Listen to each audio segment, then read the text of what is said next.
Ladies and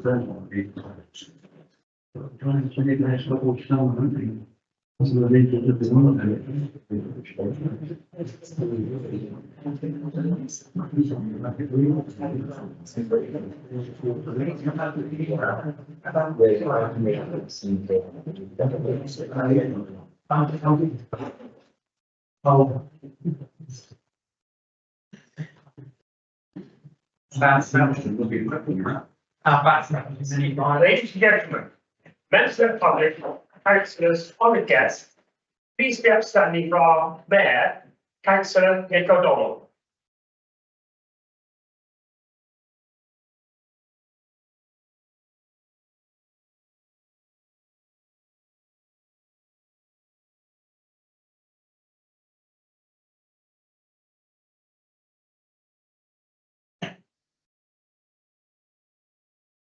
Good evening, everyone, and welcome to tonight's meeting. Please do take a seat.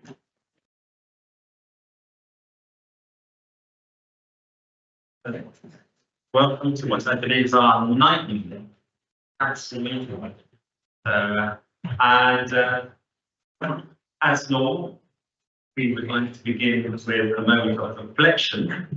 And this month, I'd like to invite someone I haven't seen for quite a long time, actually. I was really lucky to see him again. It's Bruce Izzard, and he's a member of the Living Light Church. So I invite Bruce to lead us in our moment of reflection. Thank you.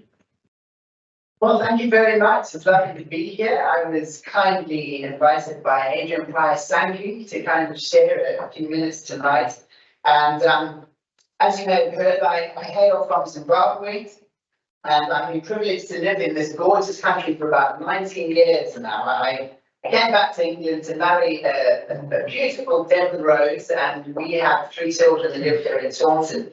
And my forebears actually led Turkey to France hundreds of years ago as a result of persecution for their Christian faith, and then fled from France for similar reasons and ended up on the shores of Scotland.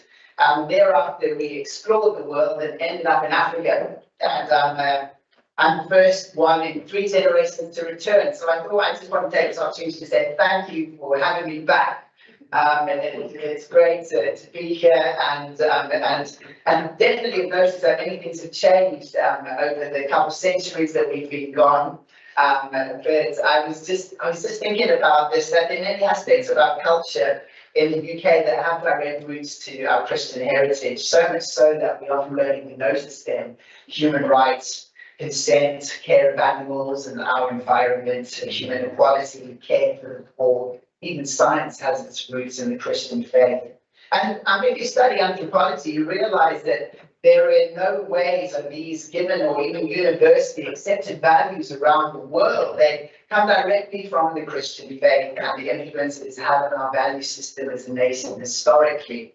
And Tom Holland, a well-known historian and author, he said this, he said, "To disregard the Judeo-Christian scriptures is to cut off the very branch we stand on." As they say, we are standing on the shoulders of giants and owe great heritage to our Christian faith. And my encouragement for you is in the form of an old proverb. And it says, you know, do not move an ancient boundary stone set up by your ancestors. And I love being here with all the traditions and that, because there really is such great wisdom in the ancient paths. And just wanted to say, let's hold to these great truths that have built such a noble nation. And hope you have a really great evening doing whatever you do here tonight. Thank you very much. Thank you. Do get purchased, we do. Thank you very much. Are you able to switch off the? Oh, yes, sorry. Thank you very much. Thank you. And now then, before I read out the housekeeping notices, which have just been rushed up from downstairs in haste, I would like to introduce the council to Kalpesh Patel, and he's our new local finance officer, who will be replacing Valley Senate, and he leaves us on April the 9th. That's your last word there. So, well, thank you very much for everything you've been doing for us, because and this must be your last council meeting. There is one April 9th. We can have a vote on whether you turn up. It's the advance for you. Thank you ever so much for everything you've done with us, and we wish you luck. We now say the event. Oh yes, Sally's off to Bridgewater. Yes.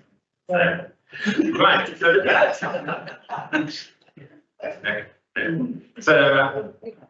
Okay, so before we go any further, I'll just get the housekeeping. So, as usual, I would like to advise everyone present that should the fire alarm sound, you should leave the building immediately via one of the fire exits, which are clearly signposted outside the committee room. Please use only the stairs, do not use the lift. The fire assembly point is in the staff car park at the rear of the house. You should not return to the building for any reason until we have been advised to say to do so. Can I remind everyone to please put your mobile phone onto silent mode and keep the phone away from microphones to minimize any interference. Meeting will be recorded and live webcast. Therefore, when speaking, please remember to speak clearly into your microphone. As the chair of the meeting, I have the discretion to terminate or suspend recording and broadcasting. In my opinion, continuing to do so will be prejudice to the proceedings of this meeting. Recordings and broadcasting of confidential items will also not take place.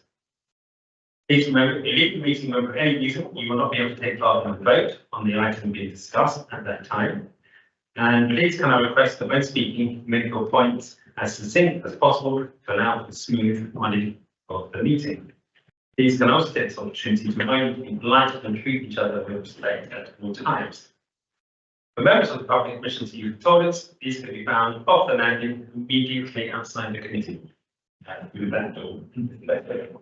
Can I request that anyone who has brought a cup or glass, finally, can I request that anyone who has brought a cup or glass into the committee room, please can you return it to the kitchen area after the meeting has finished?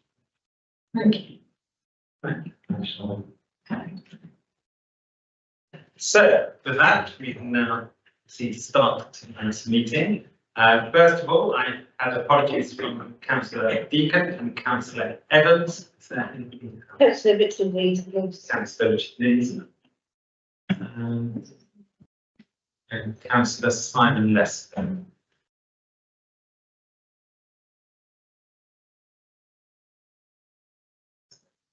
Okay, so item 2, before we continue, do we have any declarations of interest in any of the items coming up?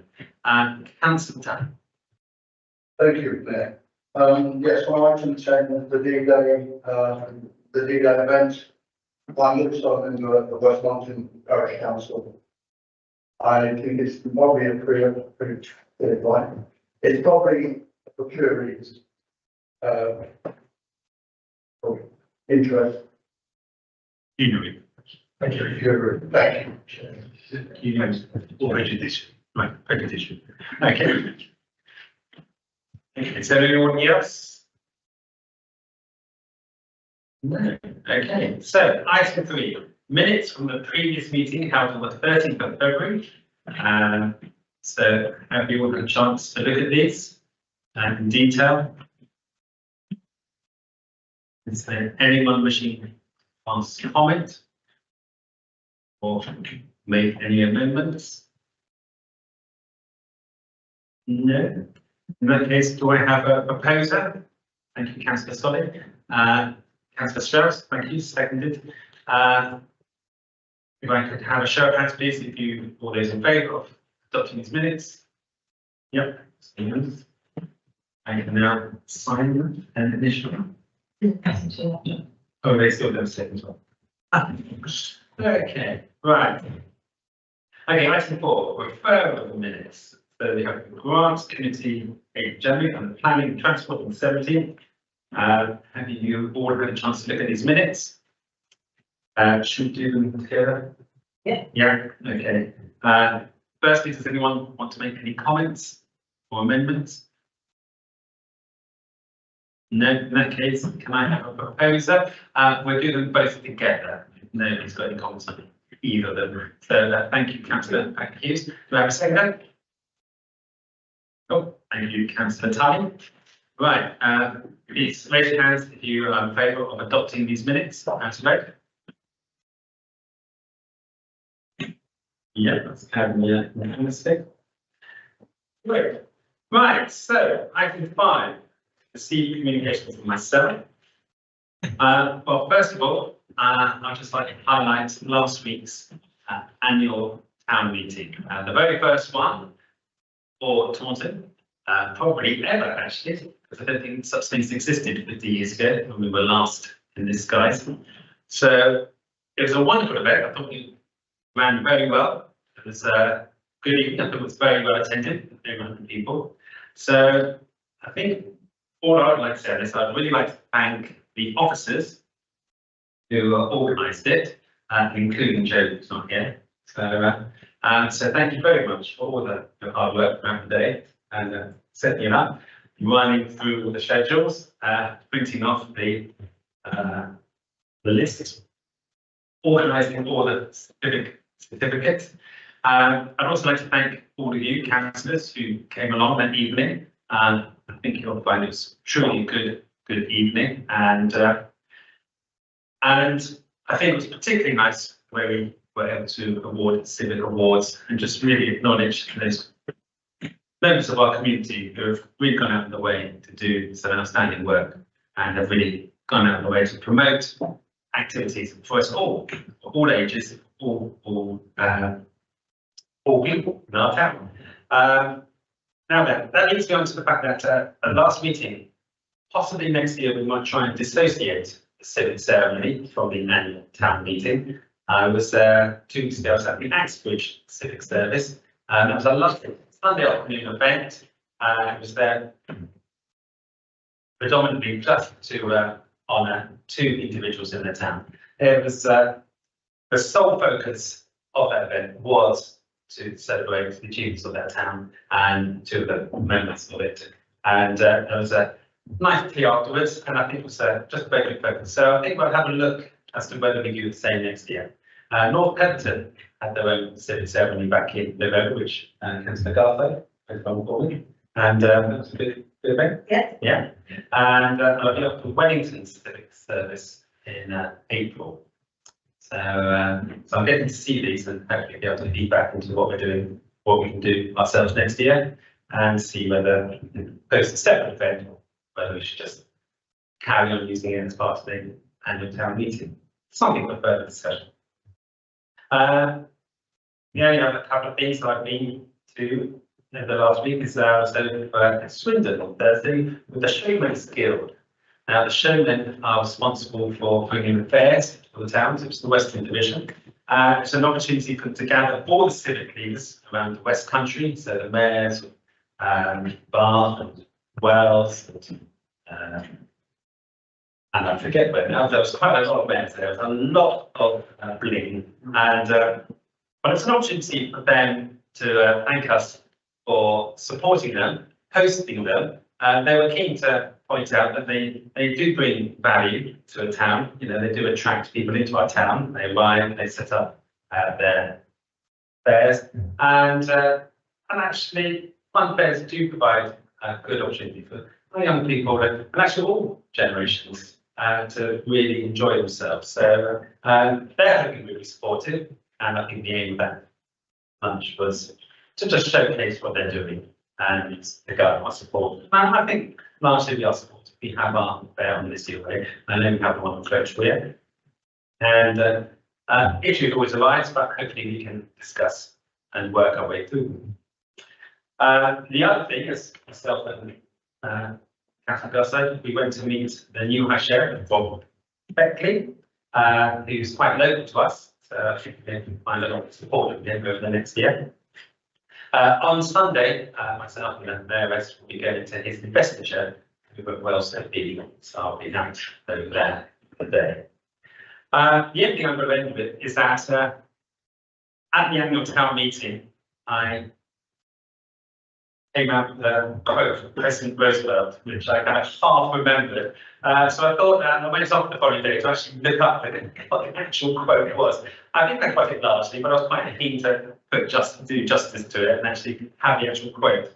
We just had a couple of comments from people who were really emphasising the history of Taunton and how we should do more about the history of Taunton, celebrating the history of Taunton, and looking back towards the history of Taunton, which might, for those who are still there, Councillor Beacon reminded us of his age and well, how young he actually was. And then I came up with this quote from President Roosevelt, who actually wrote this to the mayor of Taunton, Massachusetts, in 1939 in a letter.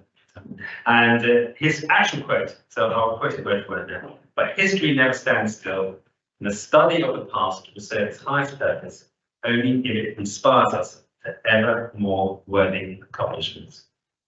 So yes, it's always good to look back, it's always good to celebrate our history, but let's use our history to, as I paraphrased it, build ever better futures. That's all from me. Thank you very much. So, you know, I never asked, does anyone have any questions? So, a hand up. Hand up. That's it. Right, in that case, item number 6, Councillor Deacon isn't here with us this evening, so in his place, Councillor Martin Strauss is going to report back. So if I can hand over to you, Martin. Thank you, Mr. Mayor. I did have a meeting with Councillor Deakin, who, as we just heard, was apologising this evening. All he really wanted me to say was to reiterate what the Mayor has already said, to thank Sally Jones for a really valuable contribution to the work of the council. We are really sorry to see you go, Sally, but we wish you so well in your new career. Thank you very much indeed. Apart from that, Mr. Mayor, there's nothing I have to report. I will be happy to take any questions if necessary. Thank you. Do you have any questions? No. In that case, we can move on to reports from chairs of committees. So, can I ask Councillor Solly, is there anything you want to report back from your planning development and transport committee?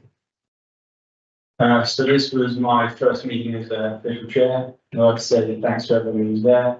I felt at home, super relaxed and super grateful, so I've been one of many to come. We reviewed over 15 applications and felt the whole committee really did a great job with some great opinions and options also. Last night I also attended the South Zoom call to gain more insight on how to address planning applications. I hope in this education will hopefully help us with all the benefits in the future. But apart from that, yeah, once again, thanks everyone for planning and apart from that, nothing else. Right, thank you. Does anyone have any questions they'd like to ask Councillor Solly?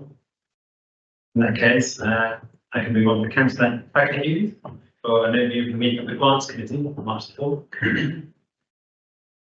Thank you, Mr. Mayor. This is a special meeting of the Grants Committee for the Ninth Angel grant and for a special youth grant. We had £2,000 to give to support projects to work alongside the Ninth Angel grant, and that was given to Sally and Violet. We also had £50,000 per year for 3 years, a total of £150,000 to support long-term projects for youth-based charities and organisations. We had 20 applications plus, and the total amount requested was over £300,000. So there's a lot of work that went in advance, and thank you hugely to the officers for all of the groundwork that they did, researching, analysing, and being all a lot of people work in place for us to make difficult decisions. One of the applicants dropped out on, I think, the day before the grant was due to be given.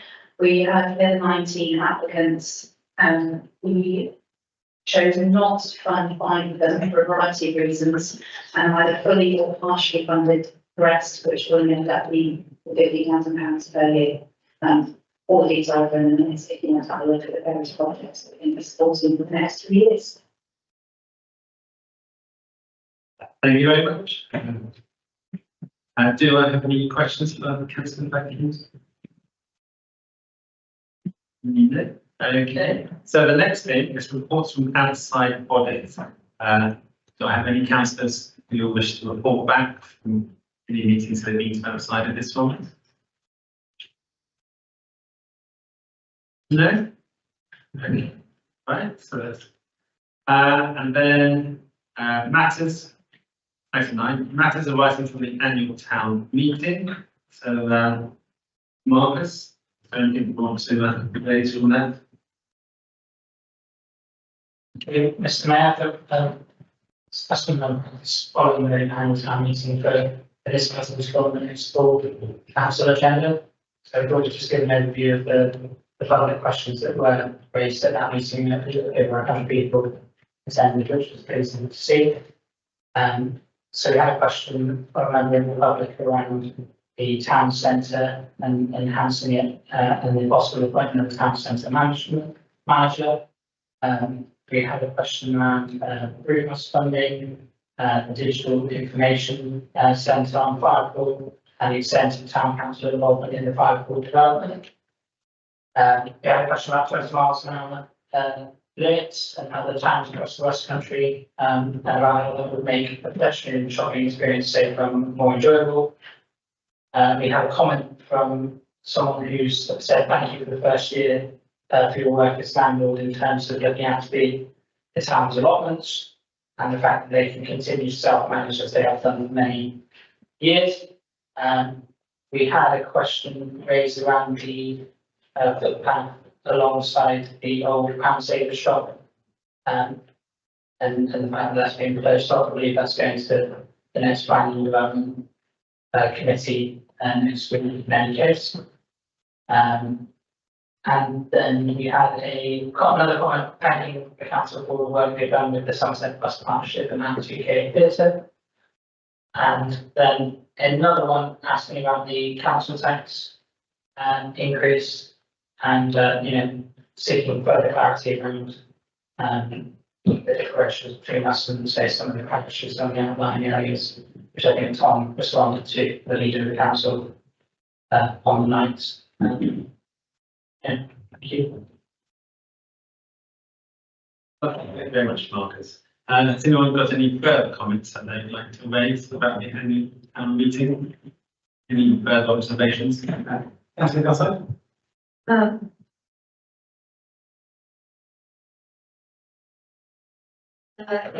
It's just that I just want to follow up on Brenda's question about advertising the town meeting, because lots of people afterwards came up to me and said that they didn't know anything about it. And I noticed there was something in the newspaper about it, and there was a lot on social media about it, but there are a lot of people who are not on social media. And I emailed everyone on my street about it, hoping that they would turn up, but of course they didn't. But then I had people complain to me they didn't know about it. So does anyone have any good ideas about this? Right, thank you. Yeah, that's a good point. I think we can take that forward for next year. Councillor Smith-Roberts, raise your hand. Thank you, Chair. Just in relation to the annual meeting, I think it went really well for the first one. I think we have had feedback, obviously, that some members of the public didn't know what was happening. However, it was advertised and live streamed. I think you just need to think about whether it's the timing of where it fits around, can we get something happening perhaps in the council tax fees that letter or something like that? Is that something that's possible in relation to parishes having an insert into that? I don't know whether that's legally allowed to happen or not. I know that as a pre-setting authority, you can have a letter in there, but it's maybe something that we can think about and how we forward plan that. But ultimately, it was an amazing celebration, and hopefully we can get our PowerPoint that went out on the night online. Members of the public can benefit any of our meetings, and they can come this evening, and we've got members of the public here.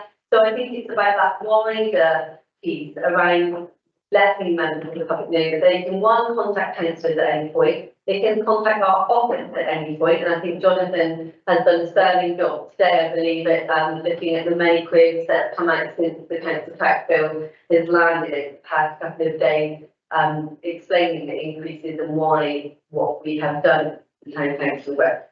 It's about, I guess, constantly promoting through the channels that we all have and through our social media and through when us councillors are out and about that members in contact with us in a multitude of different ways. You don't have to wait till a yearly meeting to let us know about what's going on and what you're interested in.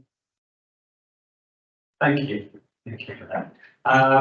Talking members of the public, we've got slightly out of sync the house laws, and we've got to include members of the public tonight. So I would like to suspend standing orders. Yes.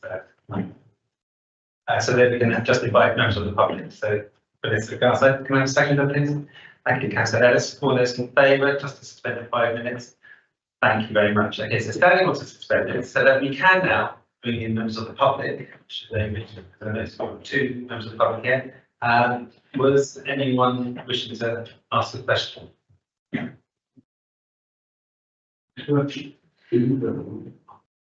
have to come up to. You'll have to come up to the.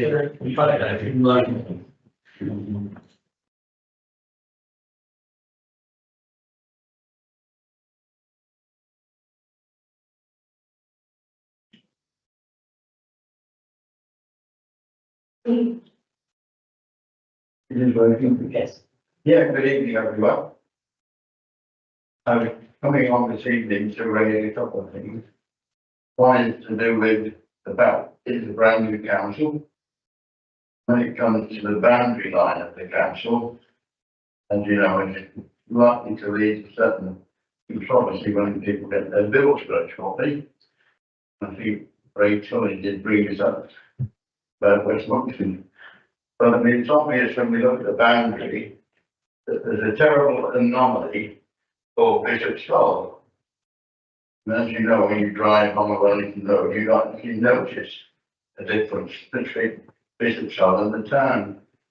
And they did quite a big population. Now, according to John Hunt, the reason they're not in is because there's a lot of protest that was conjured up in Bishop's Hall. Well, I would say in Staple Grove parish, where I was the parish councillor, there was quite a bit of controversy conjured up there, maybe not as much as Bishop's Hall. But what I'm trying to say to the council is maybe the boundary line should be reviewed. I don't know legally at what point it could be reviewed.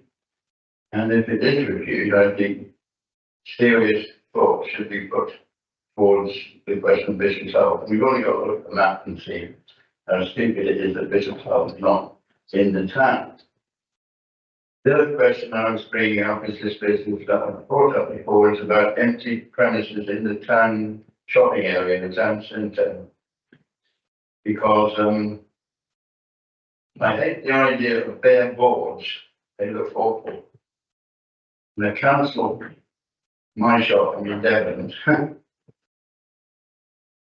What the council did there was excellent. I mean, not only a history lesson in the history of Taunton and the actual illumination in the evening, but that was absolutely excellent. What I've suggested before is whenever there's an empty premises in the central area, the shopping area of the town centre, that we could do what's called a quick makeover that wouldn't cost a lot of money. And it's basically trying to get some cheap wallpaper that looks like shop windows to go over the bare boards. I think I spoke to Jonathan on the phone today. He said that, you know, obviously there was already some progress, I think, on this vision. The worst one of all is down East Street, just the other side of Argos. It looks as though there's been sort of a bombing raid on the town. It's got the lovely legend on the top that says Old Council. Must be the old council office in the old days. But I mean, that's an example of. I think there is one in High Street. You know, in other words, where there are bare boards. I mean, the old TSB Bank in North Street, which is a prime position, is still bare boards. It says at the top, George Brothers. You think, well, surely George Brothers, because they bought a bit of cheap wallpaper, you know, to make it. It's basically just to make it look better. Right, that's all I'd like to say, and I wish you all very well. Thank you, Anna. I believe Marcus Great, as long as it's there. Thank you, Mr. Mayor, thank you, Mr. Evans. Just on point that, obviously, having been involved in a previous life in the review that created Taunton Town Council, there is a process by which boundaries can be reviewed. Obviously, it wasn't that long ago that they were reviewed, and obviously the boundaries were drawn, and there was a consultation process that was undertaken to create Taunton Town Council based on the geography that's in place. So obviously, it'll just perhaps obviously there are routes that you can take, you know, to look to petition and talk to the principal authority about that. But that's all we're going to have. There is a process in place for seeking to look at that. But obviously, there wasn't a review done that long ago, and I think those that will obviously be taken into account. Thank you.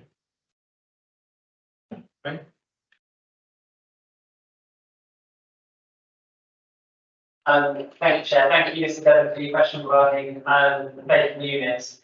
So I can confirm that there are 4 units in the town centre that we're currently working with suppliers to address. So one of them is the council offices, as you say, it's at the bottom of East Street there, just next to Eastgate. The unit next door as well, the Dream Suite, that was the previous occupier. And we're also working with Go Create to put a piece of artwork on the former Henry's unit at the top of the high street. And the boarded unit opposite Debenhams, the former TSB shop, that's also looking to have a bit of a makeover as well. So we are working with suppliers, and hopefully within the next couple of weeks we'll have some development. Thank you. Good news, yeah. Great. Thank you, Anne. Is there any other questions? In that case, apologies for not doing it, but we can now resume standing orders. And having done that, we can move swiftly on to item 10. So this year, which marks the 80th anniversary of the Normandy landings, and a big event is planned for this here in the town. And I can hand over to Marcus, who's going to give us a brief introduction on some of the events that are planned for June 6th. Thank you, Mr. Mayor. I won't say too much as we've got Councillor Alan Hawley from Westmoreland Parish Council, who's available to take you through a bit more detail through the brief introduction, and say that obviously Sarah Craig and Joe have been meeting with Westmoreland Parish Council over several months once we saw this historic day upon the horizon, and working with them to understand their plans, what we've been putting on in place. It sounds like a really exciting event that they're putting on. And as I sort of set out in the covering report, that you can see many of the key elements of infrastructure, such as the lighting of the beacon, which is in the guidance document that's attached to the appendix scheme. The part of the events that they're suggesting with the priorities to put on as much feasible for you to deliver in town centre or one of our town centre open spaces. The country park is set across 30 acres of land and is right on the cusp of the town council boundary, meaning that the scale is also this size, and instead all those who live within the town. I think one of the benefits of collaborating with our neighbouring parishes on this and delivering the residents of the areas that are seeking to avoid duplication and deliver more impact in terms of where to spend, and offers the capacity to deliver a special programme of events. In terms of the country park, there's some detail in there about its special status within the military community in Taunton and Sunset Wood. Recently successful development mission that was secured for the Copy of Honour War Memorial. But yeah, happy to take any questions and see so I'm also here to introduce as well. Right, thank you. Councillor Angle, would you like to say some more? Good evening. Yes, I've got the honour of actually setting this up and also the Poppy of Honour as well. So, 27th November, Mike Best asked if welcome to the meeting, to look at doing the D-Day celebrations. Unfortunately for all of us, all the reenactment societies are all going to Normandy. So they're taking the 300 vehicles with them as well. So there's nothing left over here. So we're trying to make a big event out of utilising 40 Commando. The Hydrographic Office have been working with them now for about 4 weeks. And they've managed to deliver all the plans of the South Coast, all the original plans, all the crossing plans of the channel, and all the landing sites. And they're only producing 3 sets of these. One is for the MOD headquarters, one is for Portsmouth, where the main scenario is, and one is for us. So we're on that is happening. So we've got one big marquee for that. British Legion heavily involved, 40 Commando, and the Oval Air Base. They're looking at Merlin helicopter coming up from Yeovil. So a heritage flight from there as well.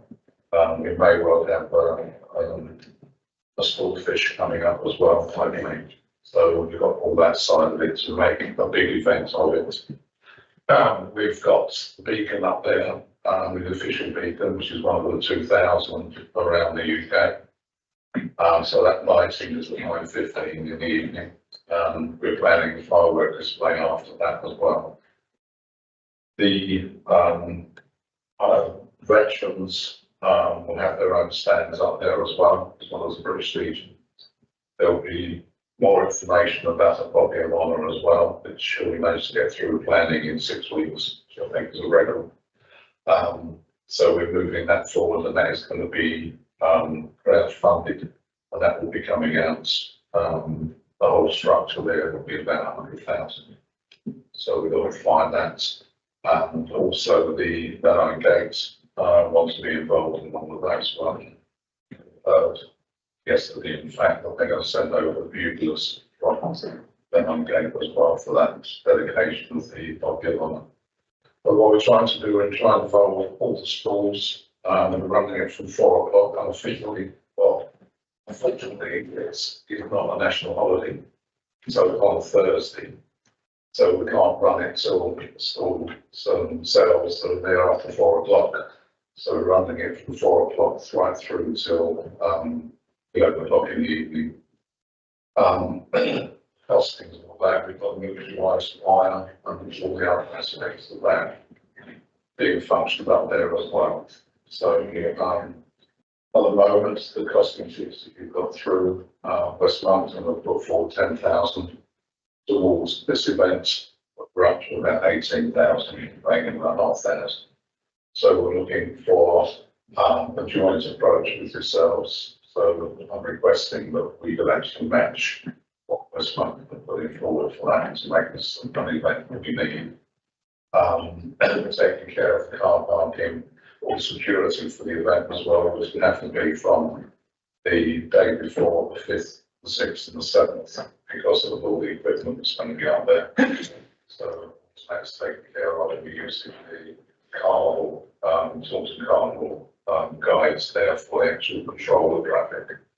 So all of that side of the risk assessment, we'll be working with Ray here on that, to look through that. So as Marcus said, Joe Comer, Martin, we're working together now for the last 3-4 months to make this happen. We're very proud and we actually got that going forward. And so apologies, but we'll get that sorted. Thank you. I'm going to stay there because people may want to ask questions. If you're happy to answer questions. Yes. Okay, so we're here to consider supporting this D-Day event that's going to be held in partnership with Westmoreland, Parish Council and Chatham Parish Council, both at Bike Park and in Somerset Woods, Maiden Brook Park on 6th of June this year. So they're looking for a contribution to be made from a budget allocation from the events and or civic earmark budget of up to £10,000. So that's what we're here to. So I believe I have a question from Councillor Smith Roberts. Thank you.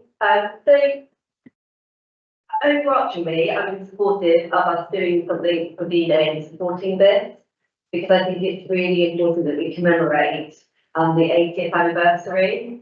I do have some questions, and I think it's the governance process in relation to this, because when I look at the papers that we've got in front of us, I personally feel like I need more detail in relation to the £10,000 spend we're contributing towards, and the kind of, a bit like how I think we said in relation to talking together, that it needed to come back to us to make sure that the project in itself was flowing through the system correctly. So I'm comfortable with saying that we want to work in partnership. I think it's great that we can work in partnership with neighbouring councils.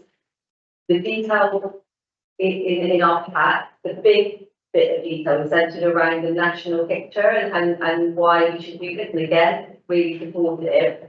I think I'd like to say that tonight I would support it, but that it probably goes to communities for an update in April or May time, so that we can see exactly how that is progressing and actually how it's working. We're not in effect giving just £10,000. If we've got Marcus, Joe and Craig being involved, we've also got staff capacity being put in alongside it, and therefore needs to just make sure that all of that is being wrapped up and being taken into account, would be my view. So really supportive, think it's a great idea. I'll put it in my diary and be there. I just think where after the town council, we just need to make sure we've got the governance around the money that we're spending. Thank you. Yes.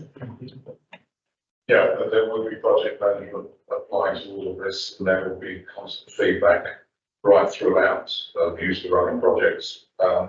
So this was just to give you a start up, because all of the items are not finalised yet.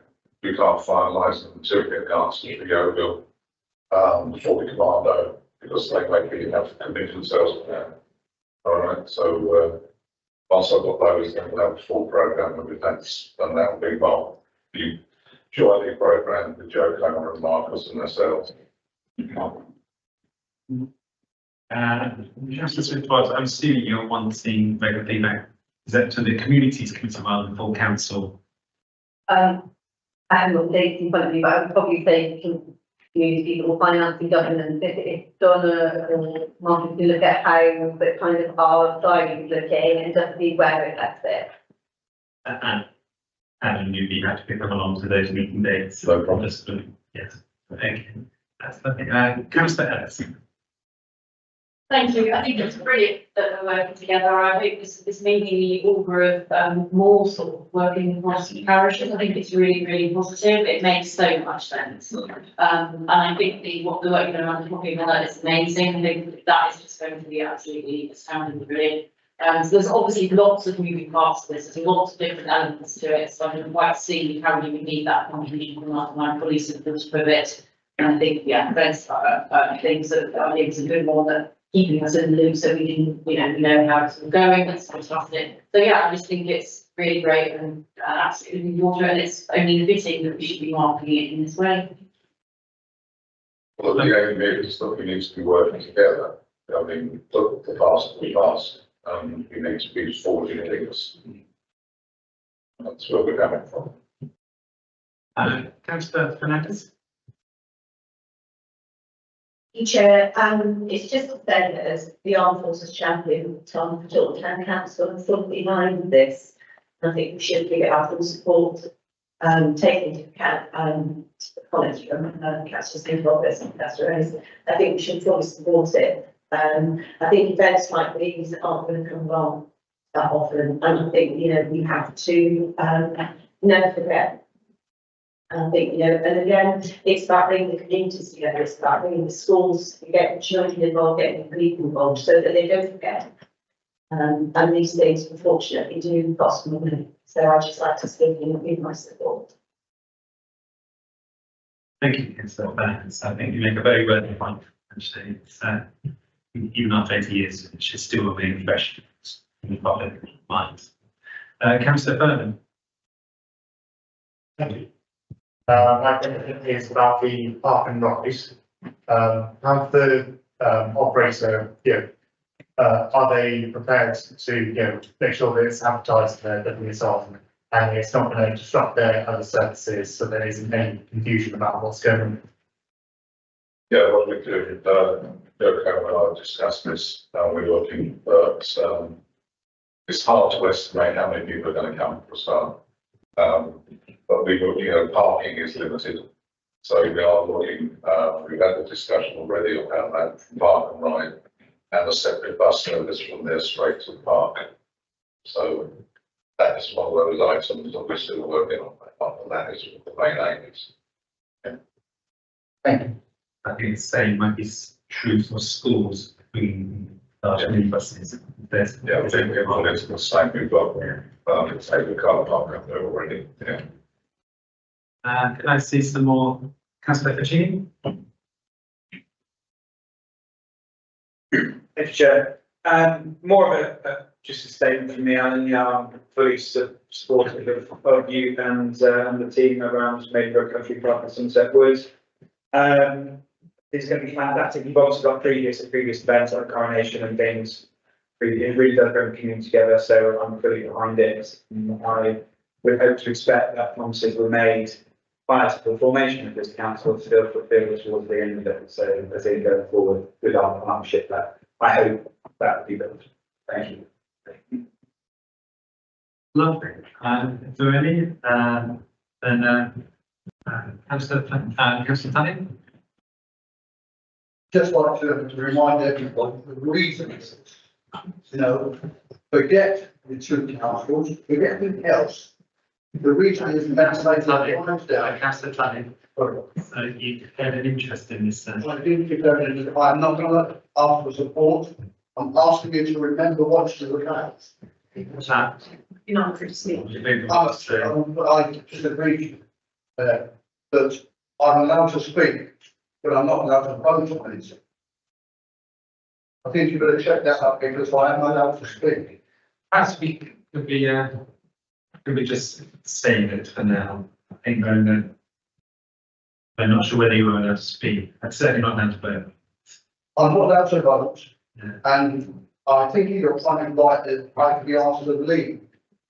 But I have a right to make a statement as long as I don't question.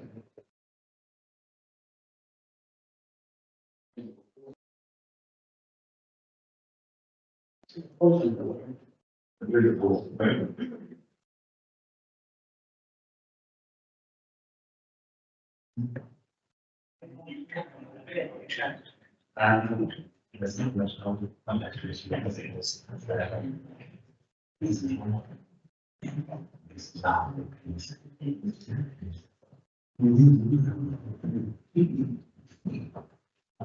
this literally doesn't take a bit, because we doesn't check it again. That's the statement I'm asking. What the thing I just think because it's one of the reason why this is happening. Yeah, if that's, it's literally just, it's just a sentiment, a statement of sentiment, that's fine. I'm just like you to remember the reason. Men laid their life down, but we got freedom, we can do what we like to do. And the funny thing is, Mr. Mayor, at the weekend I was at slavery conference. And slavery, 300 years ago, and now saying it needs to be brought up everywhere you go, and you need people to remember. The world's not learned much, I must admit. A lot of people are still dying, and in countries which shouldn't be happening. But when this is one thing you do leave the cards, forget your pockets, just your heart, I will stop on it. No, lovely, thank you. I think it's the reason why we have mentioned remembrances around the year. Well, I'd like to move to a vote. Do I have to proposer? Thank you, Councillor Fernandez. Do I have a seconder? Thank you, Councillor Clark. All those in favour, please raise your hands. It's going unanimously. Great, lovely, thank you very much. And Thank you. Just one point, we mentioned with the hydrographic office display, I did contact Dunkirk Veterans House to see if they would like to attend, but they can't, so I'm doing a separate presentation to them after at Dunkirk House. Okay. Thank you very much. Thank you. lovely. Thank you very much.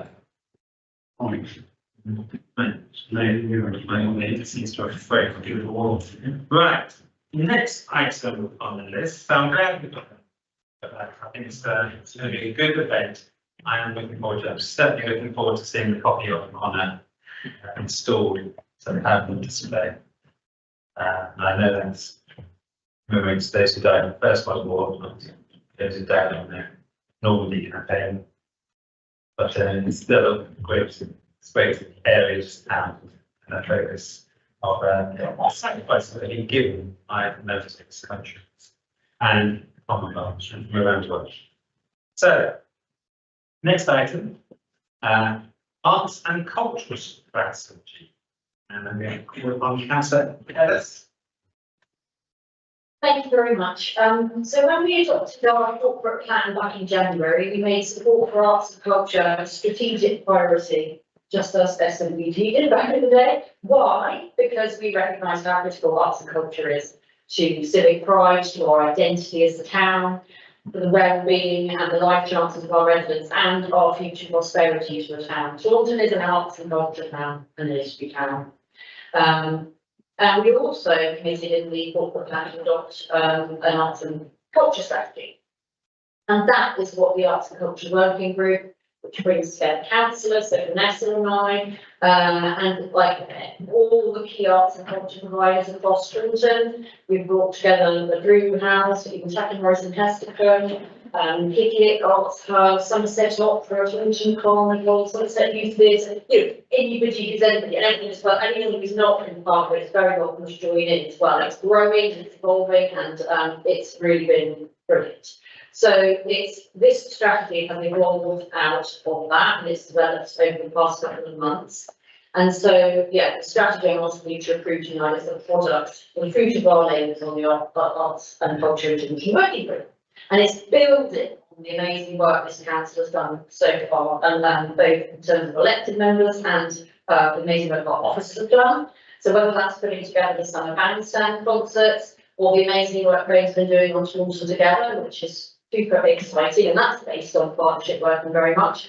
The mayor and the deputy supporting cultural events throughout the town, our investment in the amazing range of community arts provision, which we've been able to achieve through the grants programme. So there's a lot to build on. So we need a strategy though, I think, to flesh out our vision for the future of arts and culture and heritage in town, because it's a strategy that is actually also about celebrating, protecting and building on our heritage as much as it is arts and culture.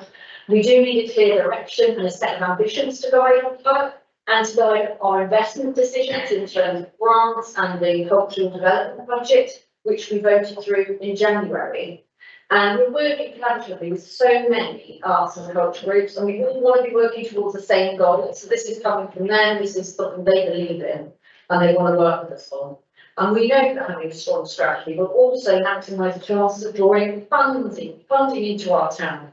That's always been a point that Federica has emphasised, and in SWT it was really important SWT invested heavily in arts and culture, because we knew that that was the key to actually drawing in further investment, whether it's from the Arts Council or other bodies. So what's the vision at the heart of the strategy? It's quite simple. We want Taunton to be recognised as a major centre for culture and creativity. We want to be a place where creative people and enterprises flourish, which they kind of do, but we can give that a little bit of a turbo boost, I think, and where residents' lives are enriched through a rich, diverse arts, culture and heritage offer. So the strategy sets out the benefits of investing in arts and culture for our local economy, for boosting health and well-being, and addressing the mental health crisis, particularly among young people, and increasing opportunities for our young people as well. And it recognises that we're kind of at crossroads right now. So we don't have district council anymore to drive that strategic action and investment. And Somerset Council is under absolutely unprecedented financial pressure. They have an amazing cultural services team over there who we want to really work with closely. But because of the financial pressures, that really does put a bit of a whitewash on certain things. So we have to step up. We have to step up now. And so far we have, actually, as a town council. It also reflects on some of the strengths that we have, our amazing, rich, creative community. Taunton has got talent, absolutely bags of it, and they're really got this entrepreneurial spirit. You've also got people who are doing things for the good of the community, who really are, that's their kind of prime motivation, and they love to work together and collaborate. There are weaknesses, obviously, there are threats, and there are also opportunities as well that we can see, so it kind of reflects on those. And then it outlines 6 key ambitions and the actions that we can take over the next 3 years to achieve them. So I'll just very briefly outline what those are. So the first one is culture for the whole community. So that's about making sure everyone can enjoy great cultural experiences on their doorstep here in Taunton. You don't have to go to Bristol or Leicester. It's a free country, by all means enjoy culture wherever, but here in Taunton there is so much on offer. And also we want to expand that through our own amazing events programme. We want to be core funded key local arts providers because there's going to be cuts to the greenhouse budget. There is already this year it's 10% and then the following year 0. But there are other organisations, really key linchpin anchor, whatever you want to call organisations, who've got a lot of bedrock for everything else. So we're proposing to use the cultural development project budget for that and have like what's called local organisations, a bit like the Arts Council has its national portfolio organisations. We would have our local portfolio organisations. And we're also, cultural health community is also about specifically addressing the need of extra provision for disadvantaged communities. We've done planning for that through our grants programme so far, which is brilliant. Second ambition is around supporting local talent. So that's about enabling people, any age, any background, to connect with their own creativity. And it's about enabling our residents to pursue creative careers. We have in Taunton the biggest single concentration of arts and creative businesses of any other town in Somerset, okay? But I still think a lot of young people don't understand what are the routes into creative careers, and we need to do a whole lot more work on that. So it's about making sure they know how do I do apprentices, what are my options for further education, higher education, because you can go art degrees in this town at the University Centre. And ensuring creatives have the chance to showcase their work and test out business ideas, for example, the pop-up shop, which we'll be debating shortly. The third thing is around destination Taunton. So that's around creating a vibrant town centre where visitors want to come and feel welcome. A much stronger promotion of our arts and our culture and our heritage offer. I think everyone knows we haven't quite managed to make nearly enough of all of that, and I think that's a common perception. I think it's true. There's a lot more we can do on that. We're doing practical things like trying to digitise our heritage trails, so that's kind of like making it easier for certain sections of the community to kind of access those things. Just lots and lots of things that we can do there. Luckily, we secured in the Tourism Information Centre for this year. Fourth thing is around planning for arts, culture and heritage. So that's about embedding arts and culture in our plans for the built environment. So through the work on the neighbourhood plan, which we'll be developing through support for public art and for championing high quality design in the built environment as well. Fifthly, cultural collaboration. So this is about continuing and building on the amazing partnership working that we've got going through the Arts and Culture Working Group and as part of Taunton Together. That's a great example of collaboration, because without that, that's just undeliverable. But you've got those relationships, Craig, and it can be wonderful. Also about forging links, which Craig again is very actively doing between creative businesses and our rest of the business community and education. Sixthly, an ambition around art and culture for a sustainable environment. So that's twofold. First, it's about using the arts to help us address the climate and ecological emergencies, and there's a lot of work going on we've been doing on that. And secondly, it's about ensuring that activity we do or fund is very environmentally conscious. So the two recommendations tonight are firstly to consider approving the strategy And secondly, to delegate the finalisation of it in terms of wording, details, nitty bits, to the clerk working with Vanessa and myself, so that we can pick up helpful thoughts and ideas from tonight and then quickly address them before publication. And then once we've done that, there'll be a question of sitting down with Craig and other members of the team to work out how we operationalise it. There's some things, of course, are already in train. Okay, some things are already in train or are in existing work plans. Staff with plan going forward includes provision for a cultural officer, which I didn't even lobby for, so that's great. We have really strong partnerships in place to help us deliver. We're not doing this on our own. There's a whole, the whole autonomous trade sector is together on this, working as one. And of course, this is the starting point, okay? This will need to review, progress, refresh, report back. I'm really keen that we do some reporting back like SWT used to do, these funky videos, which explain to people this is the impact, we spent this, we've done this, and this has been the impact of it. And I think that's really important to show residents how we're delivering to them. So I think to move. Thank you very much. Forward of course. Thank you. Right. We hope you will see the question, but does anyone have any questions for either Caro or Craig? May have to take question. Yeah. So, a long call there. Councillor Flanders. Thank you, Chair. Just firstly, wow, well done. I have read the training, it's an amazing document. I don't know what you find time. Honestly, I think I have to do some really good document. And then obviously you answered my question at the end, and I just wrote 3 things down: was delivery, how we do. And I think that was what I was going to see last. Obviously, you would only start at the end of your report. I think that's what this brilliant strategy. Then also just got fresh out. Thank you.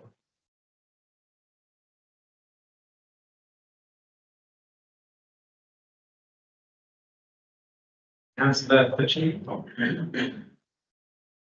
Thank you.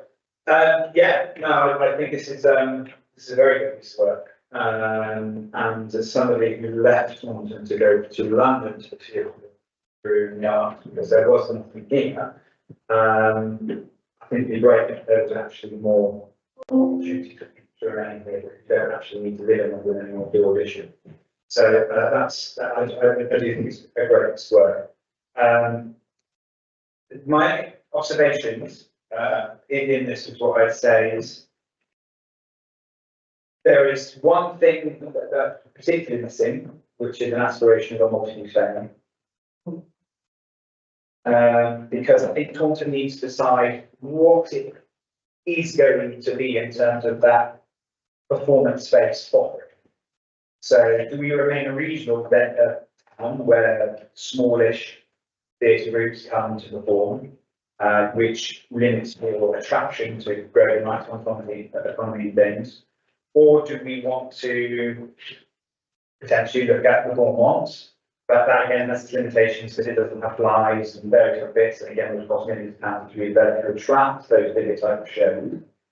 Or do we look at a multi-use venue, which has a multi-use function throughout the year for the town, the council, or whatever, to make money from all year round, and it's not a fixed venue.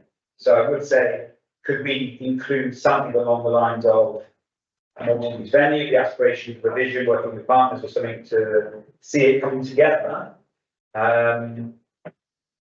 Because whether or not, yes, the Beaumont is a wonderful, beautiful looking venue and it's prime, it became a bingo hall and not a working theatre, whether or not that venue is even fit for purpose in today's world, I'm not totally sure, because the brew house isn't. So for those type of shows. So that's, I think we just need to decide what type of venue or where we want to compete with. We've obviously got Plymouth, Bristol, and there's nothing really in between. Yes, you've got Exeter, which again, small playhouse, where do you want to fit? But I do like vision for the venue. Thank you. Did you want to come back? Yeah, no, absolutely, Sophia. Thank you so much for those comments. And I did put in the weaknesses section, but I think it probably needs to be sort of made a bit more of it in the sort of action bit about, you know, the fact that we've got Wellspring, which is capacity of 800, and there are, you know, there are shows at Wellspring that can be used as a venue, but I think there are limitations on that, and part of that's to do with the facilities, you know, the facilities that are backstage and all that level. And I think everybody agrees that there is a need for a multi-purpose venue. And the way I see it is I would grab any opportunity that raised its case. And so I think Project Bournemouth is really interesting because say, Mecca are quite happy there at the moment, but what are they upstairs instead of, sorry, we're done here. Project Bournemouth is working. I think they're going to be setting up sort of a community benefits society. It's a really serious project, exploring lots of different elements of the community. So I'm really interested to see where that leads to, because they may well end up having at least a strategy for what to do with the Bournemouth. And I think there is a way in which it could be used quite quickly, at least for concerts, and they can stand up comedy without having to, you know, spend millions, and they'll be working up those sorts of plans. So that's kind of one piece of work that's going on out with here, but we need to kind of be, you know, supportive of it and take an interest of it and see where that goes. And then there's also Florida, obviously, where in the master plan, there's provision for A, a cinema, and B, an MPV. The idea of the MPV is that where it's all held up and where's the funding come from. But again, we don't know what might happen. Something might pop up. I don't know what it might be. I quite like the idea of a pop-up. In London, they have like a pop-up which costs like 4 million as opposed to 25+ million that you're normally quoted for those things. There's all sorts of things, but I think we can make sure that the need anyway, the aspiration for that is there. And I certainly think all the research supported that, can you remember there were 1,200 seats? 1,200 at least, there's definitely back to get for the right kind of shows. Yeah, so I just want to say that. Obviously, we've got a wonderful library, so I don't know how many. Live and Sunset is sort of 1,000+. How many thousand? 12,000. So at least we have that. You know, that capacity in the cricket ground. I forget how many can fit in the cricket ground? 8,000.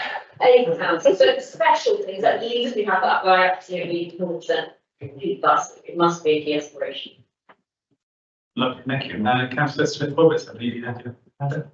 I've got a few comments and a few questions. They are firstly second Debbie's proposal for there to be an aspiration to have a multi-use venue in our cultural strategy. I think we need to be mindful of the wording around that, just because of knowing we might have WT hat on, and also where we championed that and wanted that for Fireport and had that as an aspiration, knowing just the cost of building a multi-use venue, you are talking upwards of 25 million. And if you take the Bristol Beacon project as an example, that's now running into 3 figures, I believe, as a cultural venue proposition. So it's just something to bear in mind. And I also oversee culture at Somerset Council and look after the Octagon project and know what those costs are involved in doing projects such as that. So again, really good for us to have an aspiration that worked well done. It was pre-COVID, around that kind of sweet point of around 1,000 to 1,200 seats and what that would mean. But I think it would be good for us to have those aspirations and work in just a brilliant cultural strategy that you forward building on that previous district work and knowing what it is that Taunton can have and the many organisations that shine within it. I think there's a question around what we do as a council, so going back to that kind of governance arrangement, it would be to understand our current capacity, Donna, in our workforce in making this happen and what that becomes under the new staffing structure. And the strategy is there to overarch what we do. It's actually around the operational delivery of making it happen, where the kind of challenges become. And we know as a new council, we've done great things in the past year, huge great things when it comes to arts and culture. But it's just around the next year as to how all the different aspirations that we've got in not just culture, but in how we want our parks to look, our open spaces to look. I guess with Donna and Craig, how do we now put this strategy into delivery and what your feelings are as to like the master plan moving forward?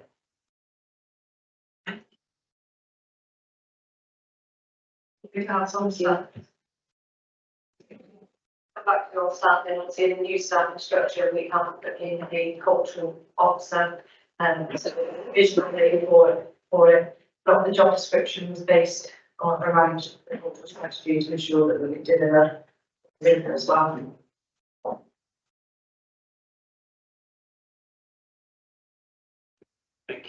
Do we have any more questions or comments?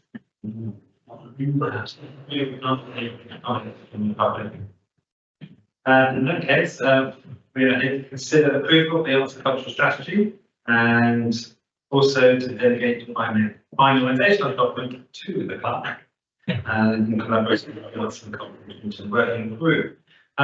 Do I have a proposer for this recommendation? Thank you, Councillor Strauss. Do I have a seconder? Councillor Puccini. Can I have a show of hands in support of this, please?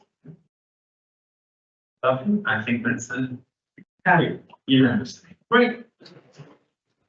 Right, item 12, pop-up shop, and it'll be reported out by Craig. So I'm going to ask you just to summarise your report. Thank you. Yeah, thank you, Chair. So, just to mention, members are to consider the third available unit for a pop-up shop and approve the negotiations on a 12-month lease. So, as you will be aware, an initial report was presented to full council in November, subject to launch of a public consultation, and additional work has been carried out in the pop-up shop, where we carried out some research. So the consultation was launched as well, which ran for 4 weeks from the 19th of January through to early February, where we received 25 responses from local organisations, charities and businesses. Those that responded were really incredibly positive about potential opportunity that we presented to them. And from the consultation, you will find the full responses actually in the appendix that has been compiled. And that gives us an indication of the types of businesses that have responded, the majority being handmade goods. And we also asked a question on the length of lease as to what they would consider taking. And this has helped to shape that handbook and the initial project plan. So under the financial considerations, there was a table that I pulled together with 3 options. Actually, all 3 of the options are housed within the Orchard Shopping Centre, and there are a number of reasons for that. I just want to put my laptop connected to the PowerPoint slide, just to kind of show some of the images.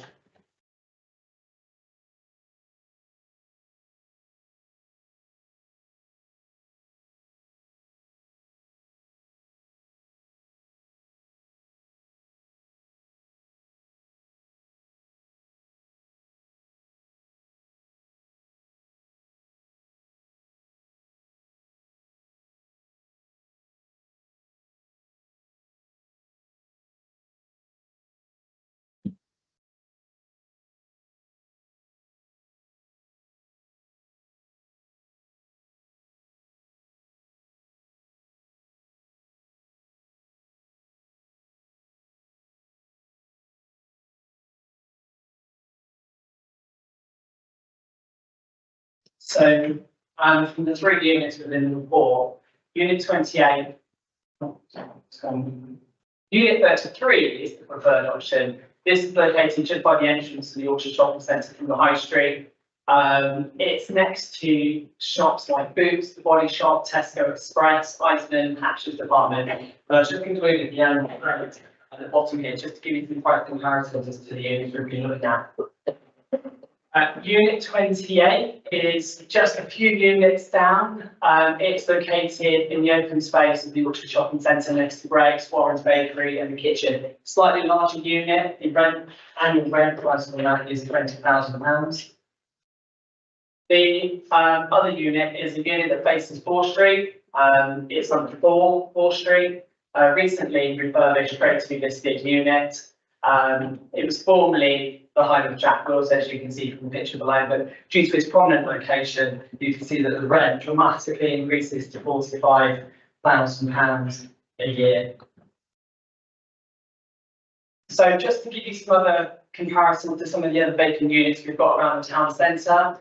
So former Carphone warehouse was £52,500, although not £52,500. I've added a couple of extra ones there.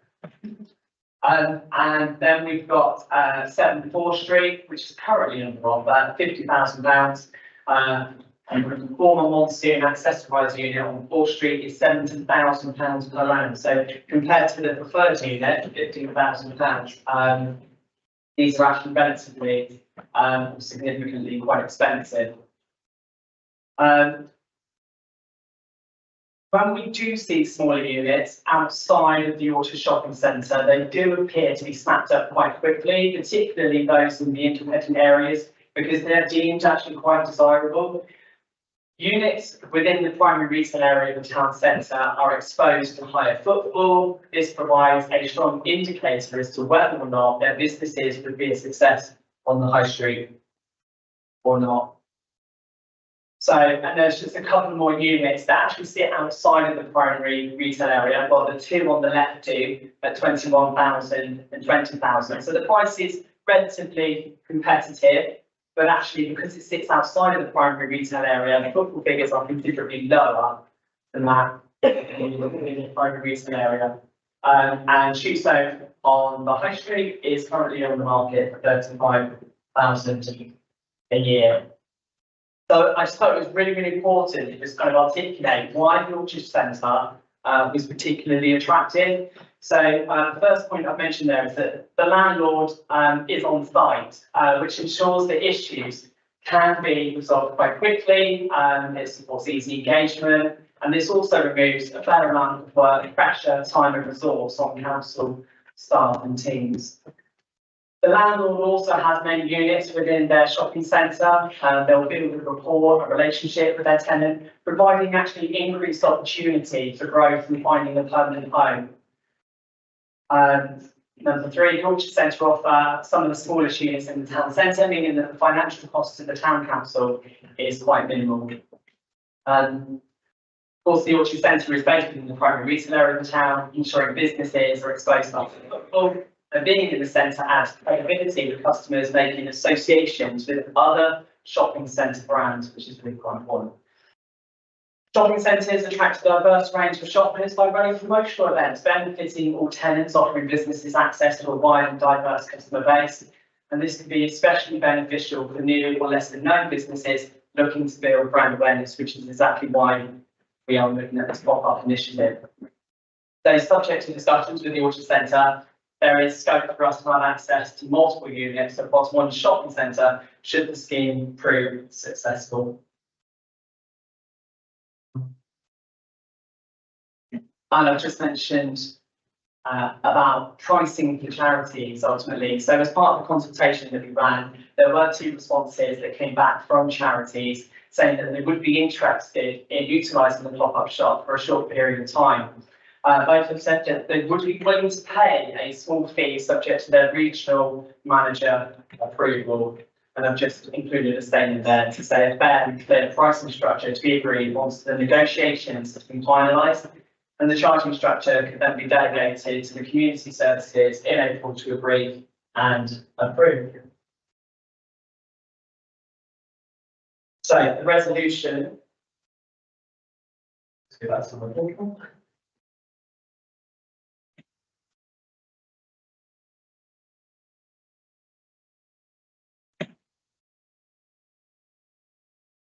So council to consider the options for a pop-up shop and agree to a proposed unit. And the second recommendation is for councillors to approve negotiations to commence on a 12-month lease with a 6-month break from this. Thank you. Lovely. Thank you very much, Craig. Right. Lovely question. I don't know if you had any those, so I was looking at screen. Was it Councillor Packer Hughes? Okay. I don't know if I hand that over. Winding off. I'm generally supportive of this project as a concept. I feel like there's two different strands to it. One is to enable people who are potentially thinking of taking on the shop to try that out, and what the documents say a 3-month tenancy would actually suit that, and be to be able to have a decent period of time to be able to test that concept. The other strand would be people who may be having a short-term seasonal interest. They might have a small project and have a small amount of stock that they just want to try out or to sell over a couple of weeks. How that's managed would be very interesting if we can try and dovetail those different tendencies into the same project. I'm not sure that fits. It might be worth focusing on one particular strand over another. My concern slightly is that obviously we're never going to make money back. Partly this is the money that we are investing into our residents and their business ideas. So the document does say that will be generating an income, but it will be a profit-making venture and will recover the full costs. I totally appreciate that. According to the survey, the amount of people will be willing to spend then between £50 a week and £400 a week. I would question whether we should be supporting businesses that think they can only spend £50 a week. If they are genuinely starting a business, we need to ensure that we give them some sort of business support in putting a business plan together if they want to be a sustainable project. Particularly if we're looking at high streets. I used to work at my regional agency. I have lots of experience in assessing business rates. The old market centre is particularly high. Particularly option 3, the rates for that particular unit are astronomical. And it only really drops off once you get past onto Bridge Street or Station Road, East Street areas of town. It drops off by all orders of magnitude lower. Obviously, with the footfalls, we need to be incredibly careful where we site this, because it's a town centre units, so you get the extra footfall, but the cost is huge compared to going just a bit further out. The unit that was on the bridge is considerably lower, and you probably still get a significant amount of footfall for a much lower cost. Thank you. Thank you. Councillor Cashini? Thank you, Chair. Yeah, just fully support everything you just said. As a concept, I fully support the concept, but I can't support this in its current form. First and foremost, I probably would have liked to see some success stories from, we've also had conversations with other councils maybe. They would have had some successful stories, numbers of how many people have gone in, come out and then gone on to get a shop in the high streets, or local high streets or whatever, and form a business from it. We've got none of that, so we've got no evidence to say what impact it's going to have for our high street or our town. And secondly, I don't think we should ever implement policy that we know is going to lose money, because all we're doing is just doing this, and we think it's going to benefit our wider economy. We have no idea. So in that current form, I can't support it because it's going to lose money. And I would suggest if we're so adamant on losing money from this policy, then just go with the people who want to pay £400, we'll still lose less money than what we've got if we give it to everybody. Because we'll only lose £15,000 as opposed to £23,000. So in terms of detail, I just don't think there is a policy. I support it. If we can get it to break even, no problem at all. But as it is, I'm sorry. Thank you.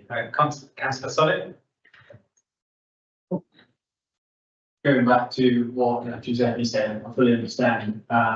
One thing, going back to the options on different shops, in my personal opinion, the first option, every single time that I walked up that street, I've always just walked past it, didn't know that there was an actual shop there. So, in my opinion, if we were going to go for any of the options, we've got to give our best possible chance of, like Giuseppe said, making it even, or not making much of a loss. So I think position is probably the most prioritised place really, because at the end of the day, we want to give ourselves the best chance. I fully understand supporting communities, and giving everybody the best chance to have that foundation. But I think at the same time, you know, I don't want to be throwing money away in silly position and not giving myself the best chance.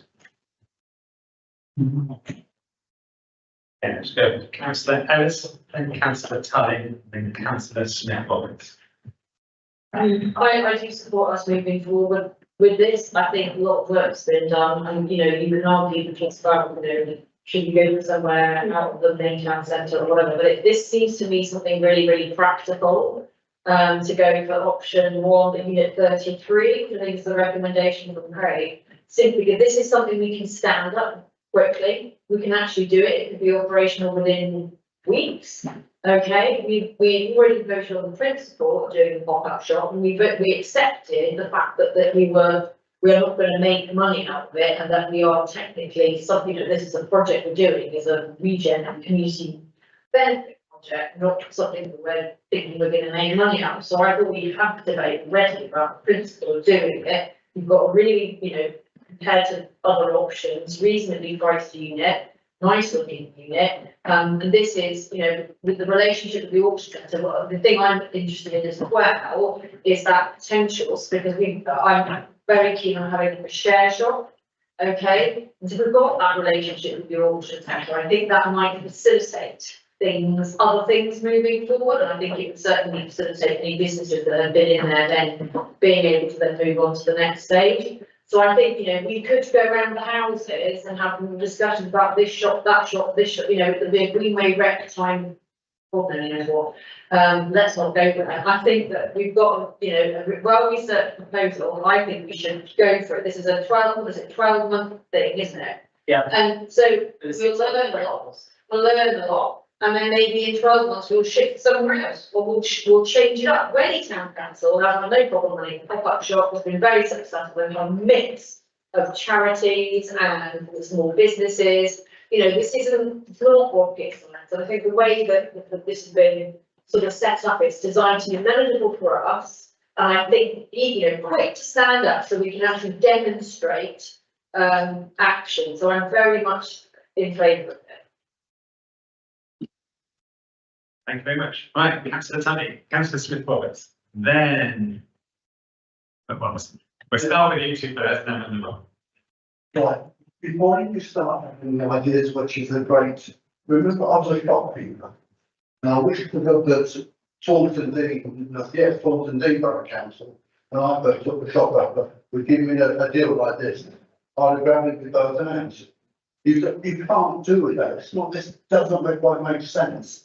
There's no business tax based on this. The size of the shops are quite large, aren't they? Yeah, that's what I think, they're quite large. Sorry, I was actually making a statement, they're quite large. Do you know the turnover they need to make on that shop, just to pay the rent? At normally 10%, the rent will be overset, the amount they make will be to sell £17,000 goods.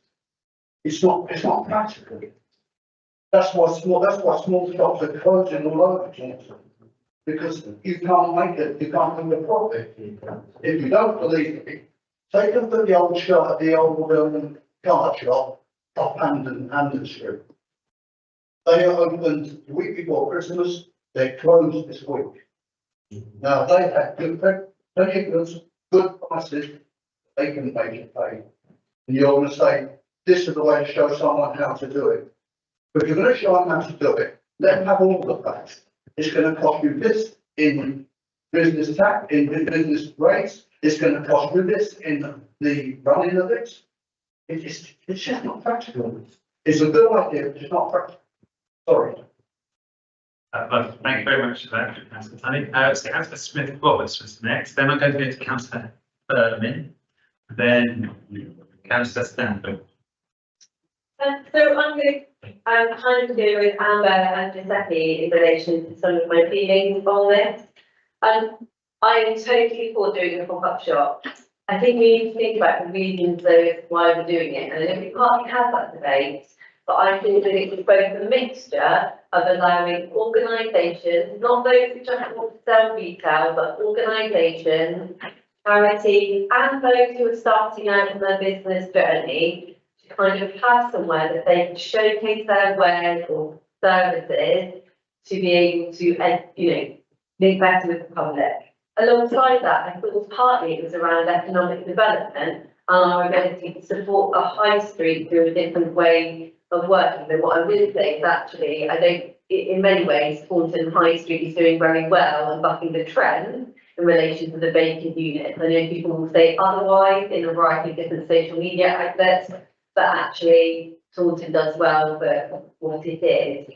However, when it comes to this decision, I do think that we need a little bit more information. I'm not comfortable quite with just the auction centre, and I know that we have looked at some of the other units outside, but I do quite like some of the smaller units that are kind of slightly outside the centre. One, because I think we're regenerating that area, but also for the majority of businesses, if they are on that first step of their journey, it's more than likely that they're not going to suddenly be able to afford the auction centre prices if they move on. It will be those smaller units that they may be able to go into, or look at the business rates relief and everything else that they may require.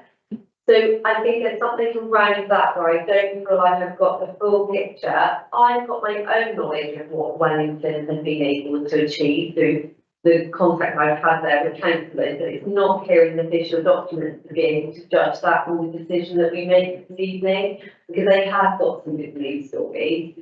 Is it something like, if we want to talk about regeneration of an area, why don't we look at Crime Walk and say actually we would take 2 of those units, one to do a pop-up shop and one to do a shared shop as an example, and we would be regenerating an area that currently isn't used in many ways and is probably more affordable from a business rate perspective.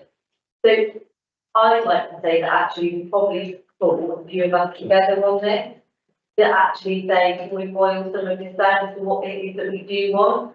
Is it that we're wanting to have a maximum length on the lease that we give people? Are we saying that it's only a month that they should have, or is it 3 months that we'll be able to give them better opportunity? So I do think that maybe a few of us councillors should get together with Craig and kind of iron out some of these details so that then we can all feel, unless others don't feel the way, all feel a bit more stronger and confident that we are going to be making a decision that doesn't make money, that probably loses us money in the first year, but instead of seeing it as a loss, we see it as an investment in both the community and the town centre. Thank you, Councillor Smith-Roberts. I lost track of where I got to. It was Councillor Berman, then Councillor Stapleton, and then Councillor Tooze, and then Councillor Fitzgerald. And then, can you please keep a track of that money more? Right, yes. In terms of the 3 options that we do have in front of us, my preference would be option 2. Going on what Councillor Funny said. The first option, most people will walk past it, not really go into it, whereas option 2, it's sort of right in that centre of that communal space. People are likely to see it. You also see it when you come down from the entrance to the multi-storey sort of car park from the side entrance, not the library entrance. And I think that's, it's going to be more visible. Obviously, I hear what Councillor Smith-Roberts has said as well about looking at, potentially units outside the auction centre, which, I'd be open to the discussion for as well. But in terms of those 3 options, option 2 would be my preference. Thank you.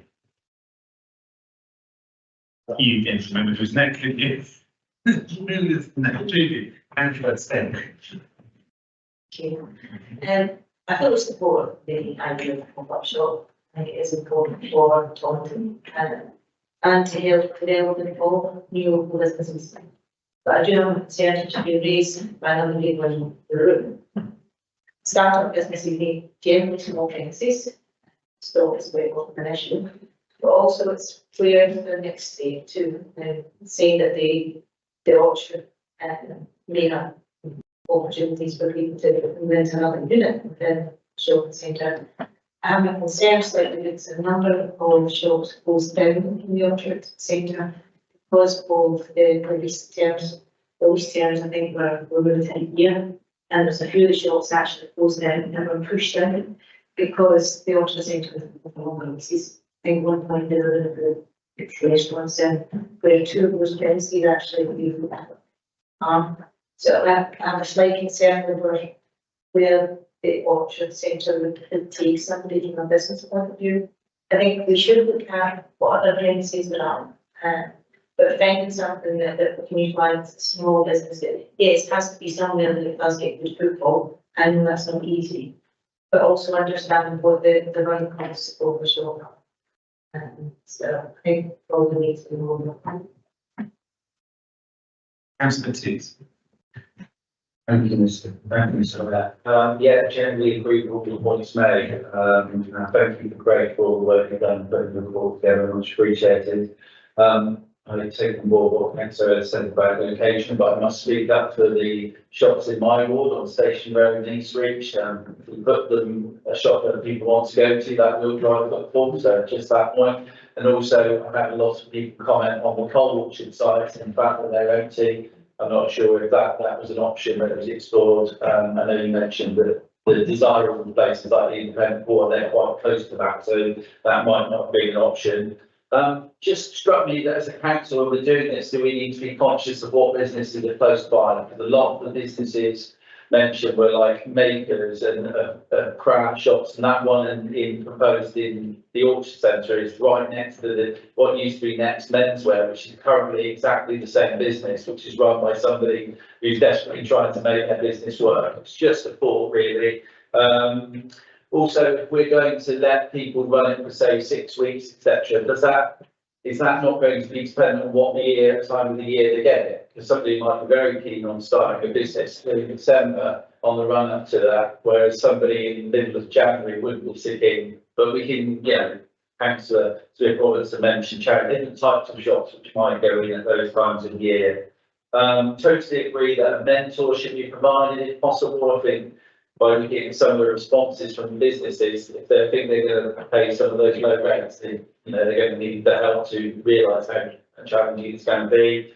And also just a question, Craig, around the business rates. They seem quite high. Is that because you've gone at a high level, you've said, or is that based on the rateable value? And do we qualify for money off the business rates because it's a council or not? Craig, you have to answer that question.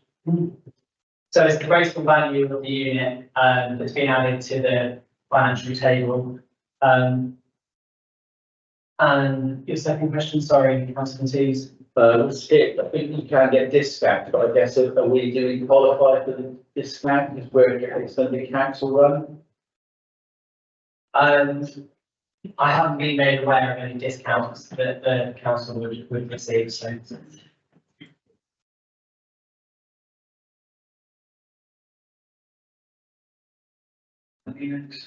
Councillor Ficini and Councillor Burnett.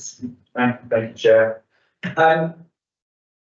Just to return to what I was saying earlier, it almost feels like it's like, because I feel like there needs to be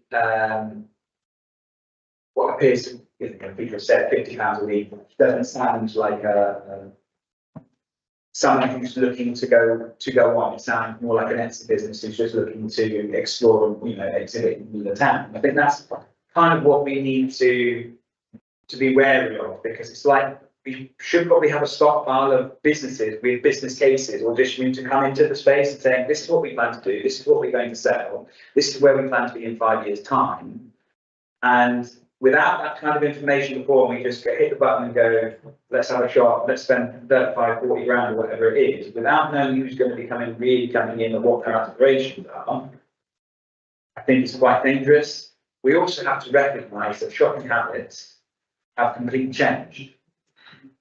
Most people now make money. If they're arts and crafts, they will do it on websites like Etsy and eBay and all of those other things, Vinted or whatever in the same second. So what you're kind of limiting, I think, the pool of types of businesses that we're going to be attracting anyway. So I know we figure based on £179 a week, that's based on having it filled every week. And I just don't believe that there is that appetite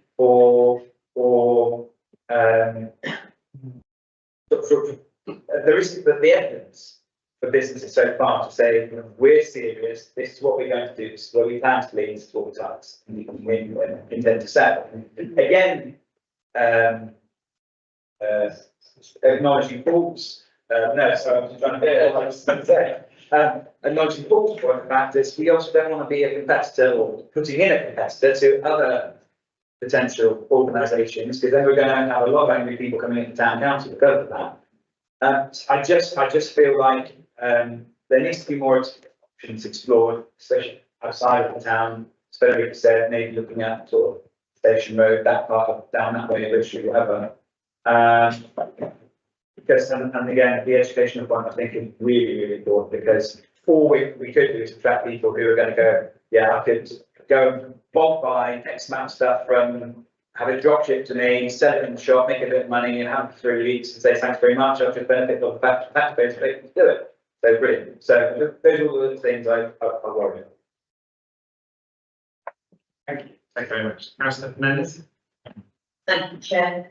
I'm just sort of, I completely agree with the concept, but I also think that, I agree with Councillor Frederick Wallace. I think it needs, it needs to go further, and I think what, Councillor Wallace has suggested is a really good idea, in that actually getting a group of people together to flesh out what the actual identity of the pop-up shop is. I'd be interested, I noticed in the paper that research has been done with Wellington and Portsmouth, actually, so I'd be interested to find out what that research was.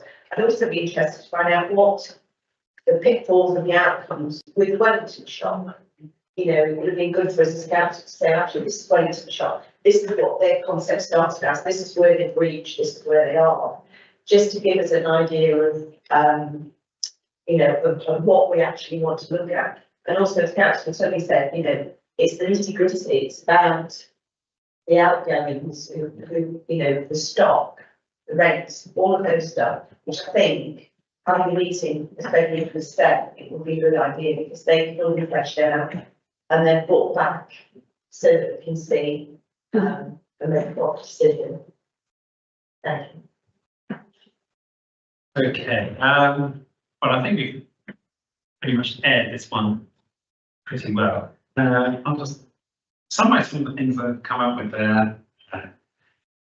It was Napoleon, according to the National Shopkeepers. So, so I think shopkeeping is there.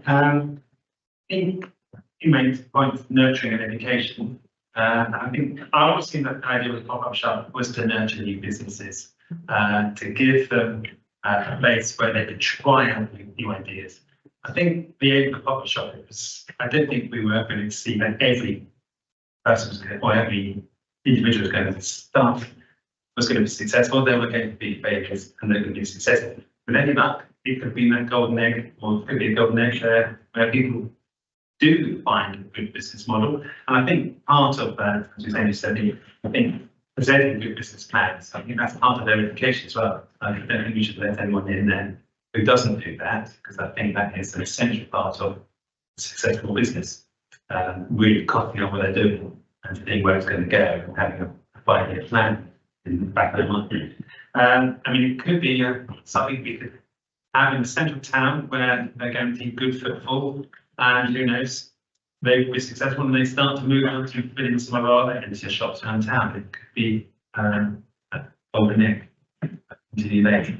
I get the impression there that there's not much appetite to vote on an option here. So, Councillor Ellis? I feel maybe a minority, but I happily vote for an option one or option two. Standard option two, nobody else. So we've got an option 1 or 2, and option 2. Councillor Franklin? I actually wanted to second Councillor Tilford's proposal on the actual small working group to look at this quite rapidly. Okay. So my For today. my suggestion would be that we do vote to defer this to community services group to work on.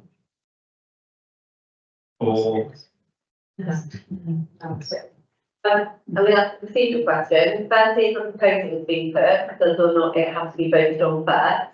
And then secondly, does it have to go to community group? Is it, can we not have a legally a group that is done of council in order to make it that we can make that happen quicker, because the community agenda is quite full and we need a meeting on a certain time scale. Yes, so there was a proposal, and then the seconders, there would be a vote on that. After that, you've said that you want to set up a working group. There is a protocol obviously in place for setting up the working group with terms of reference and scheme of delegation, or which would need to be approved at this council. I would suggest maybe having a task and finish group, which is what you have in the budget, so you can do it and then maybe report back to community services for them to recommend to full council. And I need to amend my proposal for that. right, so I think what I'm trying to go is, are we happy to forego the recommendations that are listed on the agenda and to transfer to the proposals by Councillor Smith Roberts and Councillor Packer Hughes? Are we happy to do that? You might have to remind me what that proposal is. So my proposal is that we form a task and finish group that will look at the pop-up shop idea to be taken forward, and then it will go via the community committee in order to come back to full council. Right.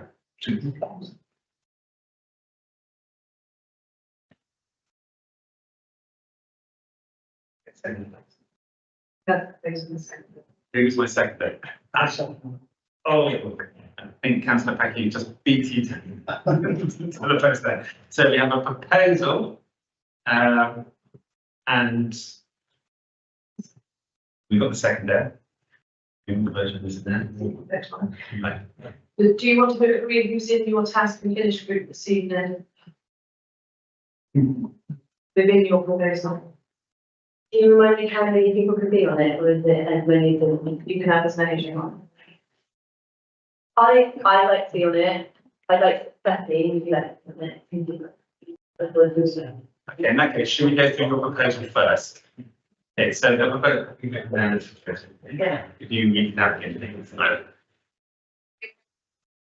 Finish group consisting of. The proposal is that- Yes. Yeah. Task and finish group consisting of Federica Smith Roberts, Giuseppe, and anyone else that wants to be on it, but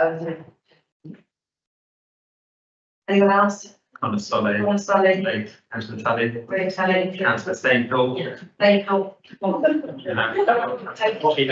Yeah, and Patrick Hughes. Right, so, well, this should work. So can I have a show of hands, all those in favour of adopting that task with their name on it? Yeah. Great, okay, so, Without trying to be difficult, make a request. okay, got it. Just make a request or proposal, however you proceed and want to do it. But are we, because obviously this is going to be time sensitive and whatever decision it comes to, and say we do go ahead and those units might or might not be available or whatever, I don't think we should worry instead about the time limit. Okay, it needs to be got right first. So for me, I think a piece of work that's going in the background now is if we're going to seriously look at this and feel confident to council, we need to be inviting these businesses to submit business cases and proposals for us to consider, to know if this is really something that's going to be viable and something that we want to do, or not worth bothering at all. So you want, so you like some case studies or some business. Serious businesses who, would provide us with a business plan of where they're going to be in the next 5 years, what they're looking to achieve from this, how long they're going to want to be in there, the type of year, the season, the products, this, that, and the other. So we can start to build a calendar of who's going to go in what week and how long they're going to go for. So we know, okay, we've got 3/4 of the year full already. Let's hit the button on this, and we'll figure out as we go along. That I'll be more comfortable than going a bit more like this. So, Hooray, anyone from the survey? Would you really do that? You want me to do that? Yeah. I might suggest that as part of the application process, a business case, but all of those details that you just suggested is something that can be fleshed out within the working group. It doesn't need to be agreed tonight. It's part of the process. my only concern is if we then start, we work groups, yeah, crack on and do it. We then have to start having conversations with landlords or whatnot. We'll have to sign something not knowing what people are going to be coming in with. If that's my only concern, we can be signed up for something before we even know if it's really going to be viable or not. Could you not start working towards something on the contingency that you do have that? Councillor Smith-Roberts? I think we can do both. I think that I get very just that you coming from. I think we can do almost a parallel track, but I think the task and finish would be kind of flash out. Yeah. Flash out what it is that it's looking for in relation to the shop, because I think we need to set some of those parameters, because I'm not sure every business would be able to come up with a 5-year plan. But I do think that they would be able to expect from them in their application what they were looking for. But it might be that we also get a huge number of community organisations that want to show what they're doing and are prepared to pay a contribution to be in the town centre. So I don't think it's a here this evening to have to completely go into all that detail. I think it's something that we need to bear in mind. But I really recognise the cracking point in relation to, let's not rush things just because we think those 3 units are available. Something will always pop up. And so we can make our way through that. I think the most important thing is that we work out some kind of cost parameters and set our tolerance as to what we want to spend and what that looks like. Right. Now we've had our place, we've had our vote, so it's now going to be working group. Task and finish group with those named on the proposal. Right, okay, so good, we move on. I was just checking you have to. Oh yeah. Right, item 13, asset register. So this is an extensive document. Labelling everything we own. So, Sally, I think you introduce yourself. Summarise. I think we're going through a line to us. Yeah. So we just went through finance and governance yesterday. There was a suggestion which I have already added and updated if you're using Considerant, you will see that, to include the iPads. If your councillor iPads, they've been added in as a bulk item. I've also provided you with a list of the leased buildings, because the buildings that we own or not own, that's why they're not on the asset register, because they're leased, to make that clear. And I also just wanted to confirm to you that following our trust, so Stapleford Road Playground, Galmington Playfield, Greenway Recreation are all in trust, so therefore none of those items are in your asset register because they're held as part of the trust. Other than that, do I have any questions for Sally? You've got questions? I've got no question. There was a lot of lines, and this was uploaded by our Rialto system. And there seems to be a glitch where some of your memory chains, for some reason, have been an original value and a current value. Is the current value that's correct, not the original value? And that won't make any issue in terms of your account to compare those. Lovely, thank you. Right, in that case, do I have a proposer? Thank you, councillor Poe. Do I have a seconder? Thank you, councillor Sprouse. Councillor Clark, do I want to vote on this bit? The answer. So, show of hands those to approve this asset register. That's unanimous. Lovely, thank you. Thank you very much. Right, item 14, back to you, Sally, our internal audit and the comments and recommendations made. So once again, we just went through finance and governance last night. We went through all the reports, all the green items, all the items that are already fixed or in the process of being fixed. There are a couple of items that came up in February, but I'm really pleased with the outcome. And just been through them with Cal Pesh today, who said our audit is extremely good. So if you want to get feedback from another RFO, then I think you don't in a really positive way. And it seemed like the were happy with the work that was being undertaken. So any questions I have to answer. Are there any questions? Councillor Smith, comments. I haven't got a question because we debated this last night at finance and governance, and it was really, and if I'll reiterate, firstly, the positivity in relation to this report is the fact that we are in our first year that has such positive commentary from auditors around the work and the strong work that has been done by all of the team in relation to what we're doing. It's a really good news story, and it's probably won't think of it that way, but in relation to how we're running and that certainty that we've got in this is very positive as regards to the independent auditors. I think my only comment would be on a kind of governance matter is whether it's possible that where the reports have gone via a body that sits beneath town councillor, there is the ability to have a summary of that within the report that comes to town council, so that if it goes to finance and governance, or it goes to community, that highlights the main topics or actually finance and governance, we're happy with this. It just been lucky last night, and we remember what happened last night, just keep through the big gap. Sam? I think this is a plan for next year. The fact that your meetings are back to back gives me really different in terms of the transparency, having my report published. I can't publish something that hasn't happened yet, but I definitely think that that's something that we can take forward going forward. Right, do I have any other comments? Otherwise, councillor Hughes, need to remind you, since you were here to begin with this item, can't vote on this item. Do I have then, I've got no more comments, do I have a proposer? Thank you, councillor Foley, seconder. Thank you, councillor Tully. Right, show of hands, all those in favour of this? Passed unanimously. Okay, great. Right, next bit, 14. Right, and this one we need to vote on a motion to exclude press and public before we move on to items 16 and 17. So I need to read this one. It's in bold.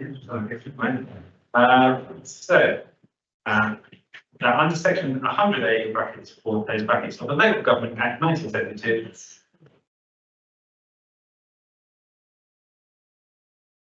I just said we're just going through the motion to exclude the press and public. I'm going to start with here. That's all back. There we go. You can all vote on this thing. Councillor Tackett, please. Do you need to exclude the public for the entirety of the Article 6 or only partially? Yeah. Thank you, Mr. Mayor. So yeah, obviously the two covering points for the next two items are public documents. So you as a council can choose when you wish to deploy the confidentiality. Yeah, we had this issue last night in the Finance and Governance Committee. There also is obviously, I think, a confidential dependency. So if you do wish to discuss the detail of those, then we will need to go into confidential session. But if you could, from my suggestion, you pass the resolution to allow you to go into confidential, but should when you need to, we can see stop the live stream and ask members of the public to leave. But I don't think the entirety of both items are confidential. So, give ourselves the option, we're going to vote on the recommendation that under section 100A, brackets 4, brackets of the Local Government Act 1972, the public be excluded from the items of. Can I just make a suggestion? Would it be possible to switch 15, 16 around so the public can hear it all together event things? If we do have to exclude them from 15 and 17 then.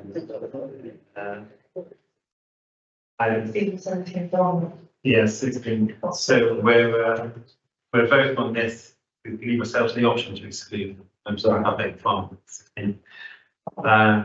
So any other question?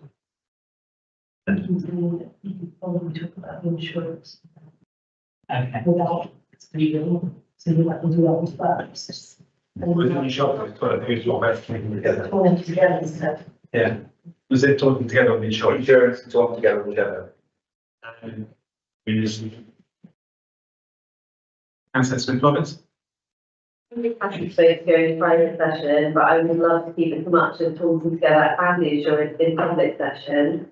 So I think if the class and deputy clerk can guide us in relation to what is able to like not talk about, and then if you need to, you can do that at the very end. So I do think it's either both, but talking together is an important thing to talk about in public where possible, if there is a small element in it that's confidential.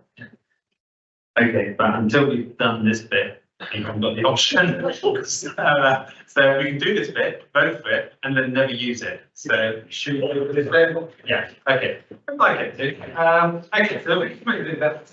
Under section 100A bracket 4 of the Local Government Act 1972, the public be excluded from the items of business, agenda items 16 and 17, on the grounds it involves the likely disclosure of exempt information as defined in paragraph 3, respectively, of part 1, or shown in 12A of the Act, namely information relating to the financial business affairs of any particular person, including the authority of information. So I do propose this. Do I have a seconder?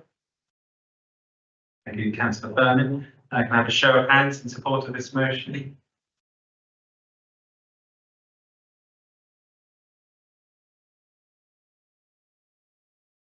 Okay, well, so we do have that option. We don't have to use it.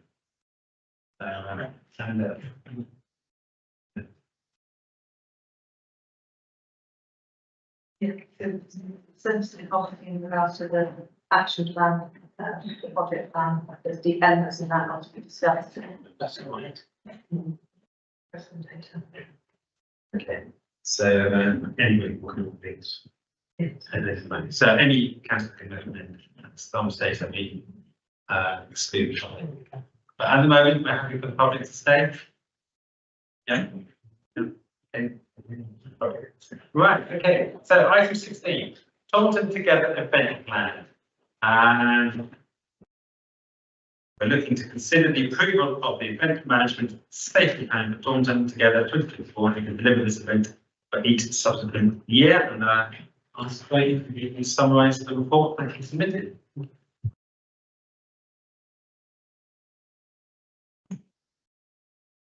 Thank you, Chair. So in addition to the report that's been recently that you can see, I have produced a couple of slides, a presentation that I just would like to present just to add a bit of, inject a bit of colour into what I'm talking about, really bring a bit of light to it.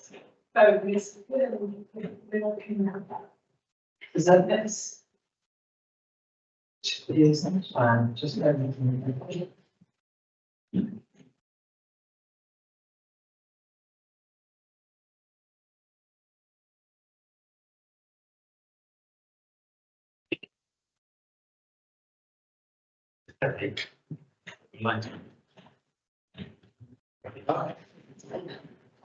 Thank you. So I just wanted to present to you the Taunton Together event, which is about celebrating Taunton's art, its culture and its diversity.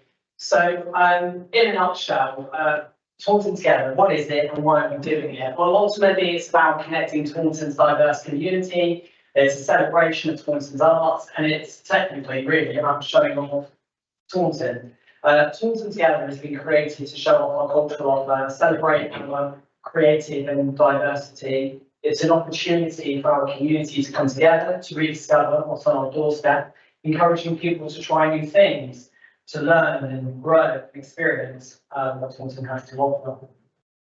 A celebration of Taunton's heritage, it's an opportunity to blend Taunton's cultures in the heart of the community. And we recognise the great things occur when community groups come together. And Taunton Together will be that platform.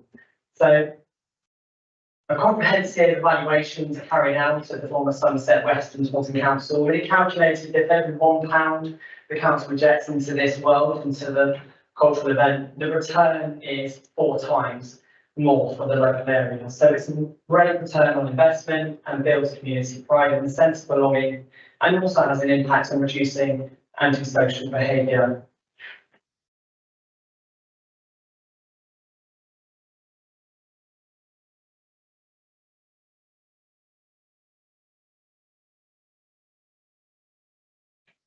So how is it managed and who will make decisions? Well, we have a steering group. The decision makers have been set up to direct the event, ensuring that it looks and feels exactly how it needs to. So some of the decision makers are Councillor Vanessa Garside, Councillor Caroline Ellis, we've got Councillor Paul Tooze, Richard Holt from the Creative Innovation Centre, we've got Jenny Keir and Liz Hutchin from Go Create, and Justin Mustafa from the Community Council of Somerset. So these people have monthly meetings and they take place to remove barriers, make decisions, and to help keep the planning on track.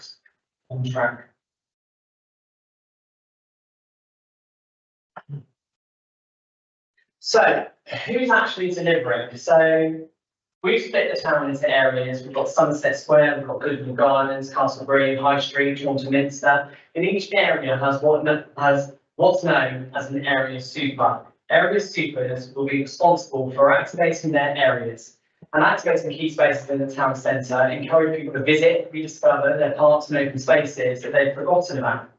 I mean, do you all know where Somerset Square is? Area supervisors are incredibly familiar with their areas. They know the space, they know the infrastructure and the types of activities those spaces support.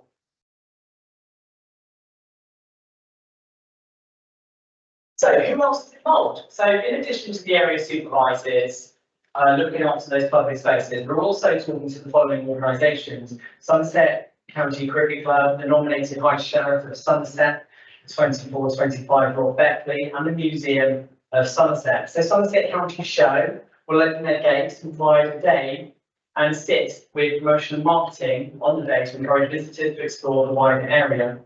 Rob Beckley, the nominated High Sheriff of Somerset, will be delivering a Join In Somerset event with the Vicar, Toby Osmond from Taunton Minster. And the Museum of Somerset plans to be hosting their river history tours.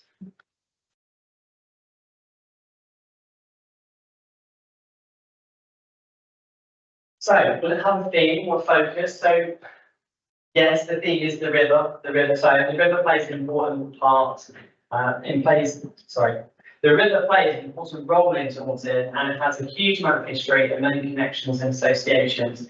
And they've been made through a variety of performances, acts, and food that will be on offer.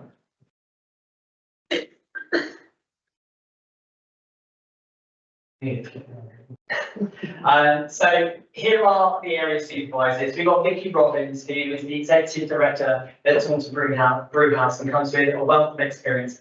She's looking after the Somerset Square area. We've got Daniel Cooper, who's the marketing manager at Somerset County Cricket Ground, and he's going to be looking after the activity that takes place within the ground. We've got Jacqueline Clementine, who's the type director, works for Arts Taunton, who will be activating the High Street area. Toby Osmond, the Vicar for Taunton Minster. Michelle Bell, market organiser, who's going to be using Castle Green for her market. Jenny Keogh and Liz Hutchin. Jenny is the Chief Exec Officer, and Liz Hutchin is one of the directors of Go Create, and they're going to be looking after Goodwood Gardens.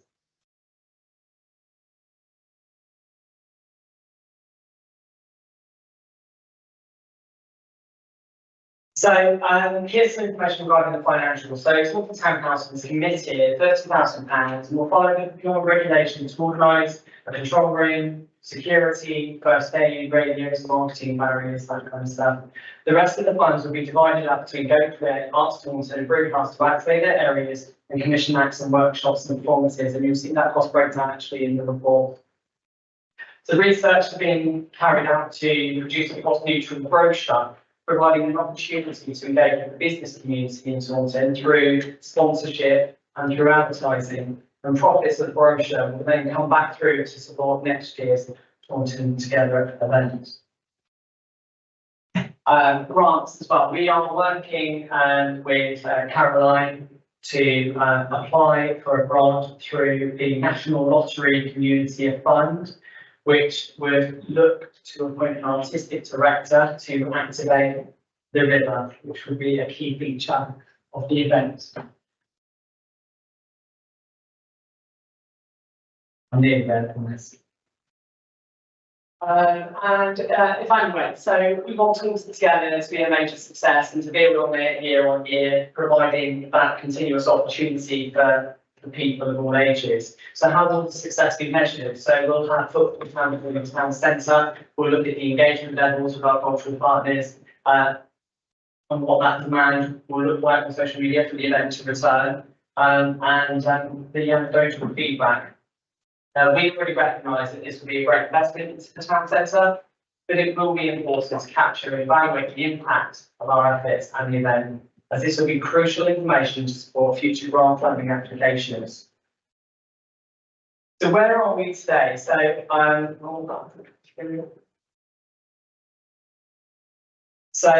a draft working event management plan has been created along with a risk assessment, and the area supervisors are already starting to talk to their acts and their artists and putting on workshops and looking to secure performances for the September event. So the area supervisors, we are meeting monthly with them. The steering group also meets monthly, and obviously that's already forming fantastic relationships and establishing our vision for Taunton Together to grow and develop it.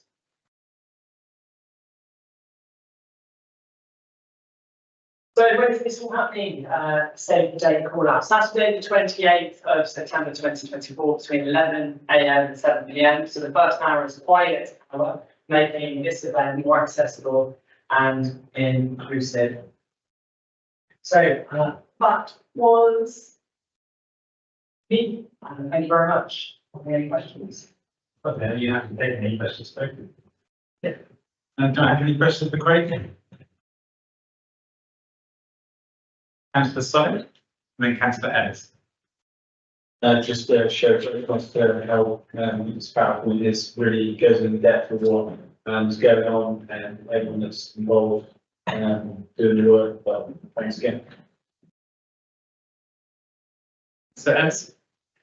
Similar vein, yeah, I just want to say, Ryan, thanks ever so much for it. You seem to be exemplary for so many fronts, and I think it's a brilliant way this is coming together. We've got really experienced people, having the area supers, it's fantastic. We're very safe hands here with this, very safe hands, thank you.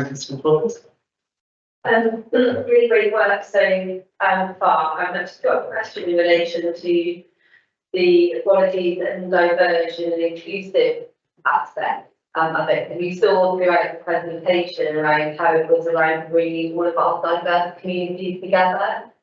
And then we've got Justin coming into the community council for Somerset. So I'd just like to understand how we are engaging with all the different communities. In 2019, we had the original Taunton Together, I think it was 2019, held at the Albemarle Centre, and we saw all the huge different varieties of cultures and individuals that make Taunton so great. But then when I look at some of them, the area supervisors, it's very much the cultural community, not the diverse community, if that makes sense. So I'm just wanting to understand how those two are meeting so that we're showing off, because when I went to the event that the Community Council Sunset and organised at the Albemarle, I could have learned down in a variety of different origins, and I had hand written on my hand, but lots of different and amazing stuff. So I just want to make sure that that element is lost in what is happening here, and that we see that put through, because we really need to celebrate all those that make everything great and important. Yeah, thank you. It's one of the key reasons why Justna Mustafa from the Community Council is part of the steering group, because she's got all those connections and is able to articulate exactly what this event is supposed to be, and to encourage them to be part of it in whatever way they feel they can.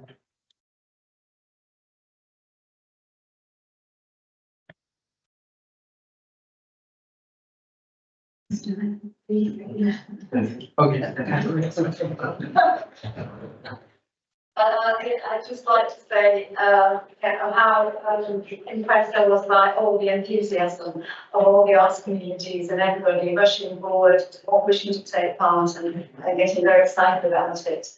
But I also want to say something about the question that Rika's just asked about the ethnic communities, because Justna is very keen to get people involved, everyone coming forward and being very active, not just watching, but also doing as well.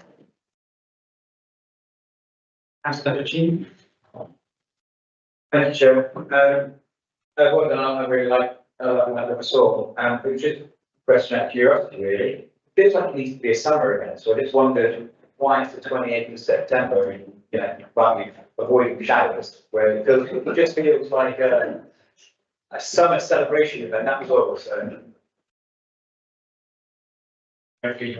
Yeah, I think we recognised actually as a group that Taunton has an impressive cultural offer, lots of events that go on throughout the summer. I think one of the biggest kind of concerns that came from the cultural working group was about the fact that events are clashing. So what we wanted to do was actually not be a cause for clashing, but to celebrate exactly what's happened throughout that year, and to bring everybody together at the end to have a bit of an end of summer celebration.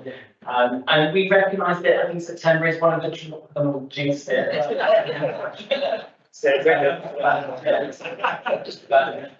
We've got some records. I don't know, September, that'd be quite cool, would be a nice swan song for the summer. Apparently it's meant to warm up in March, but you never Councillor Strauss. Yes, thank you, Chair. I'd just like to say I'm representing on the Interfaith Committee for Somerset, based in Taunton. And I just think we'll make them aware formally that this event is taking place. I think it's absolutely excellent. Thank you very much. Right, well, in that case, recommendations that members to consider the approval of the event management safety plan being presented to us this evening for Taunton Fair 2024, and deliver this event for each subsequent year.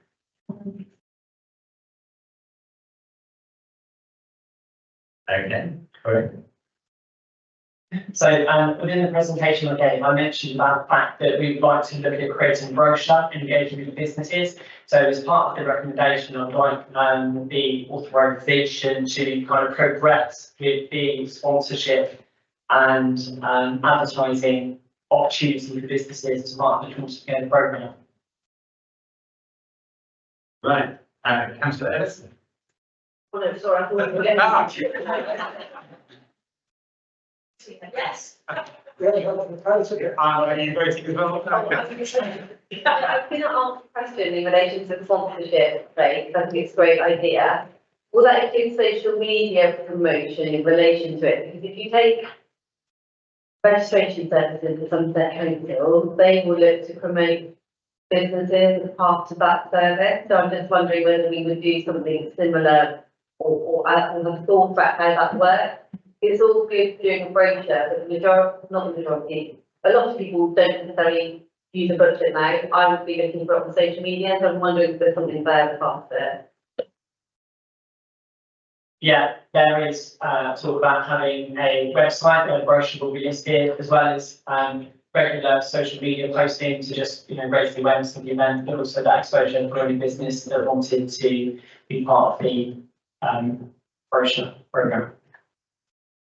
And no pressure, I think the Taunton Together app, the phones, listing all the, listing all the events and all the locations and such. It'd be, might be a bit of that.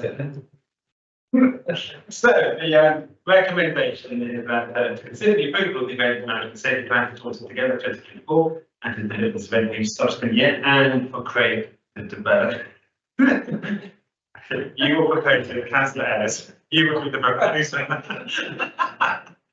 And also to add Craig's proposal there. So we have Councillor Ellis proposing this, the seconder, Councillor Sumi. All those in favour, please show their hands. And unanimously. Excellent. Clapping is in order, I think.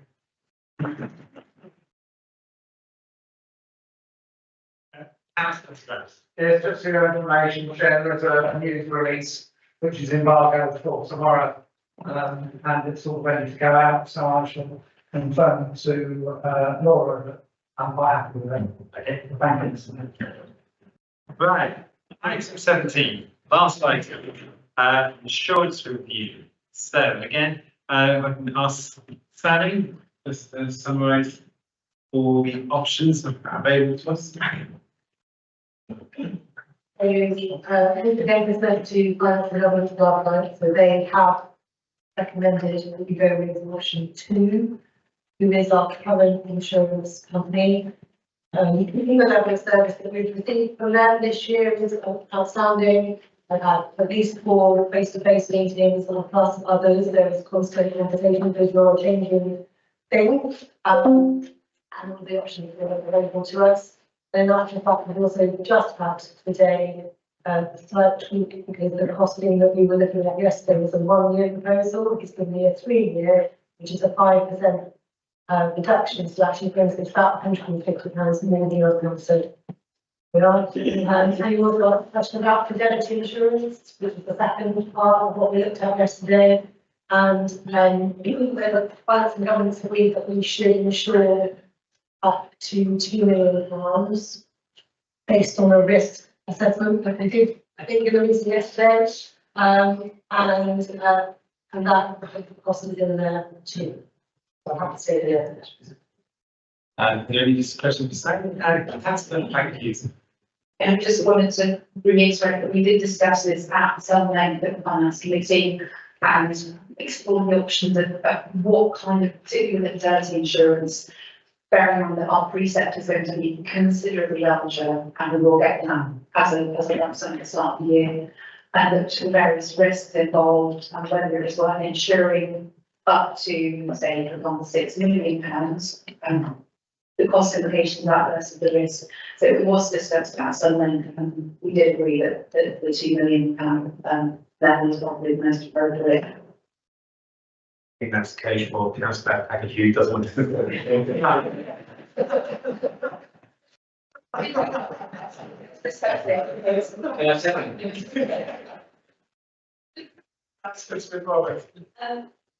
just want to add that the fact that fully support option 2, we did discuss the last night, but we've seen even today customer service that our preferred option 2 provide in the speed in which they answered the question. And the brain last night when we were kind of debating fidelity and actually what you needed to do and how you could access £2 million that quickly. So it's been really positive, I think, of seeing that in action.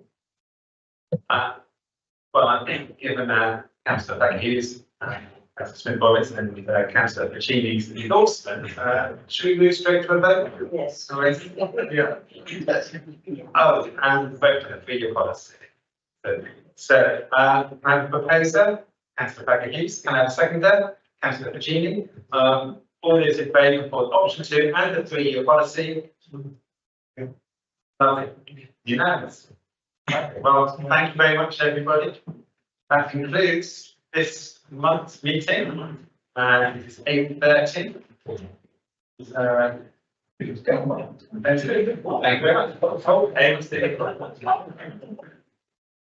Ladies and gentlemen, council members, please stand standing when your name is passed.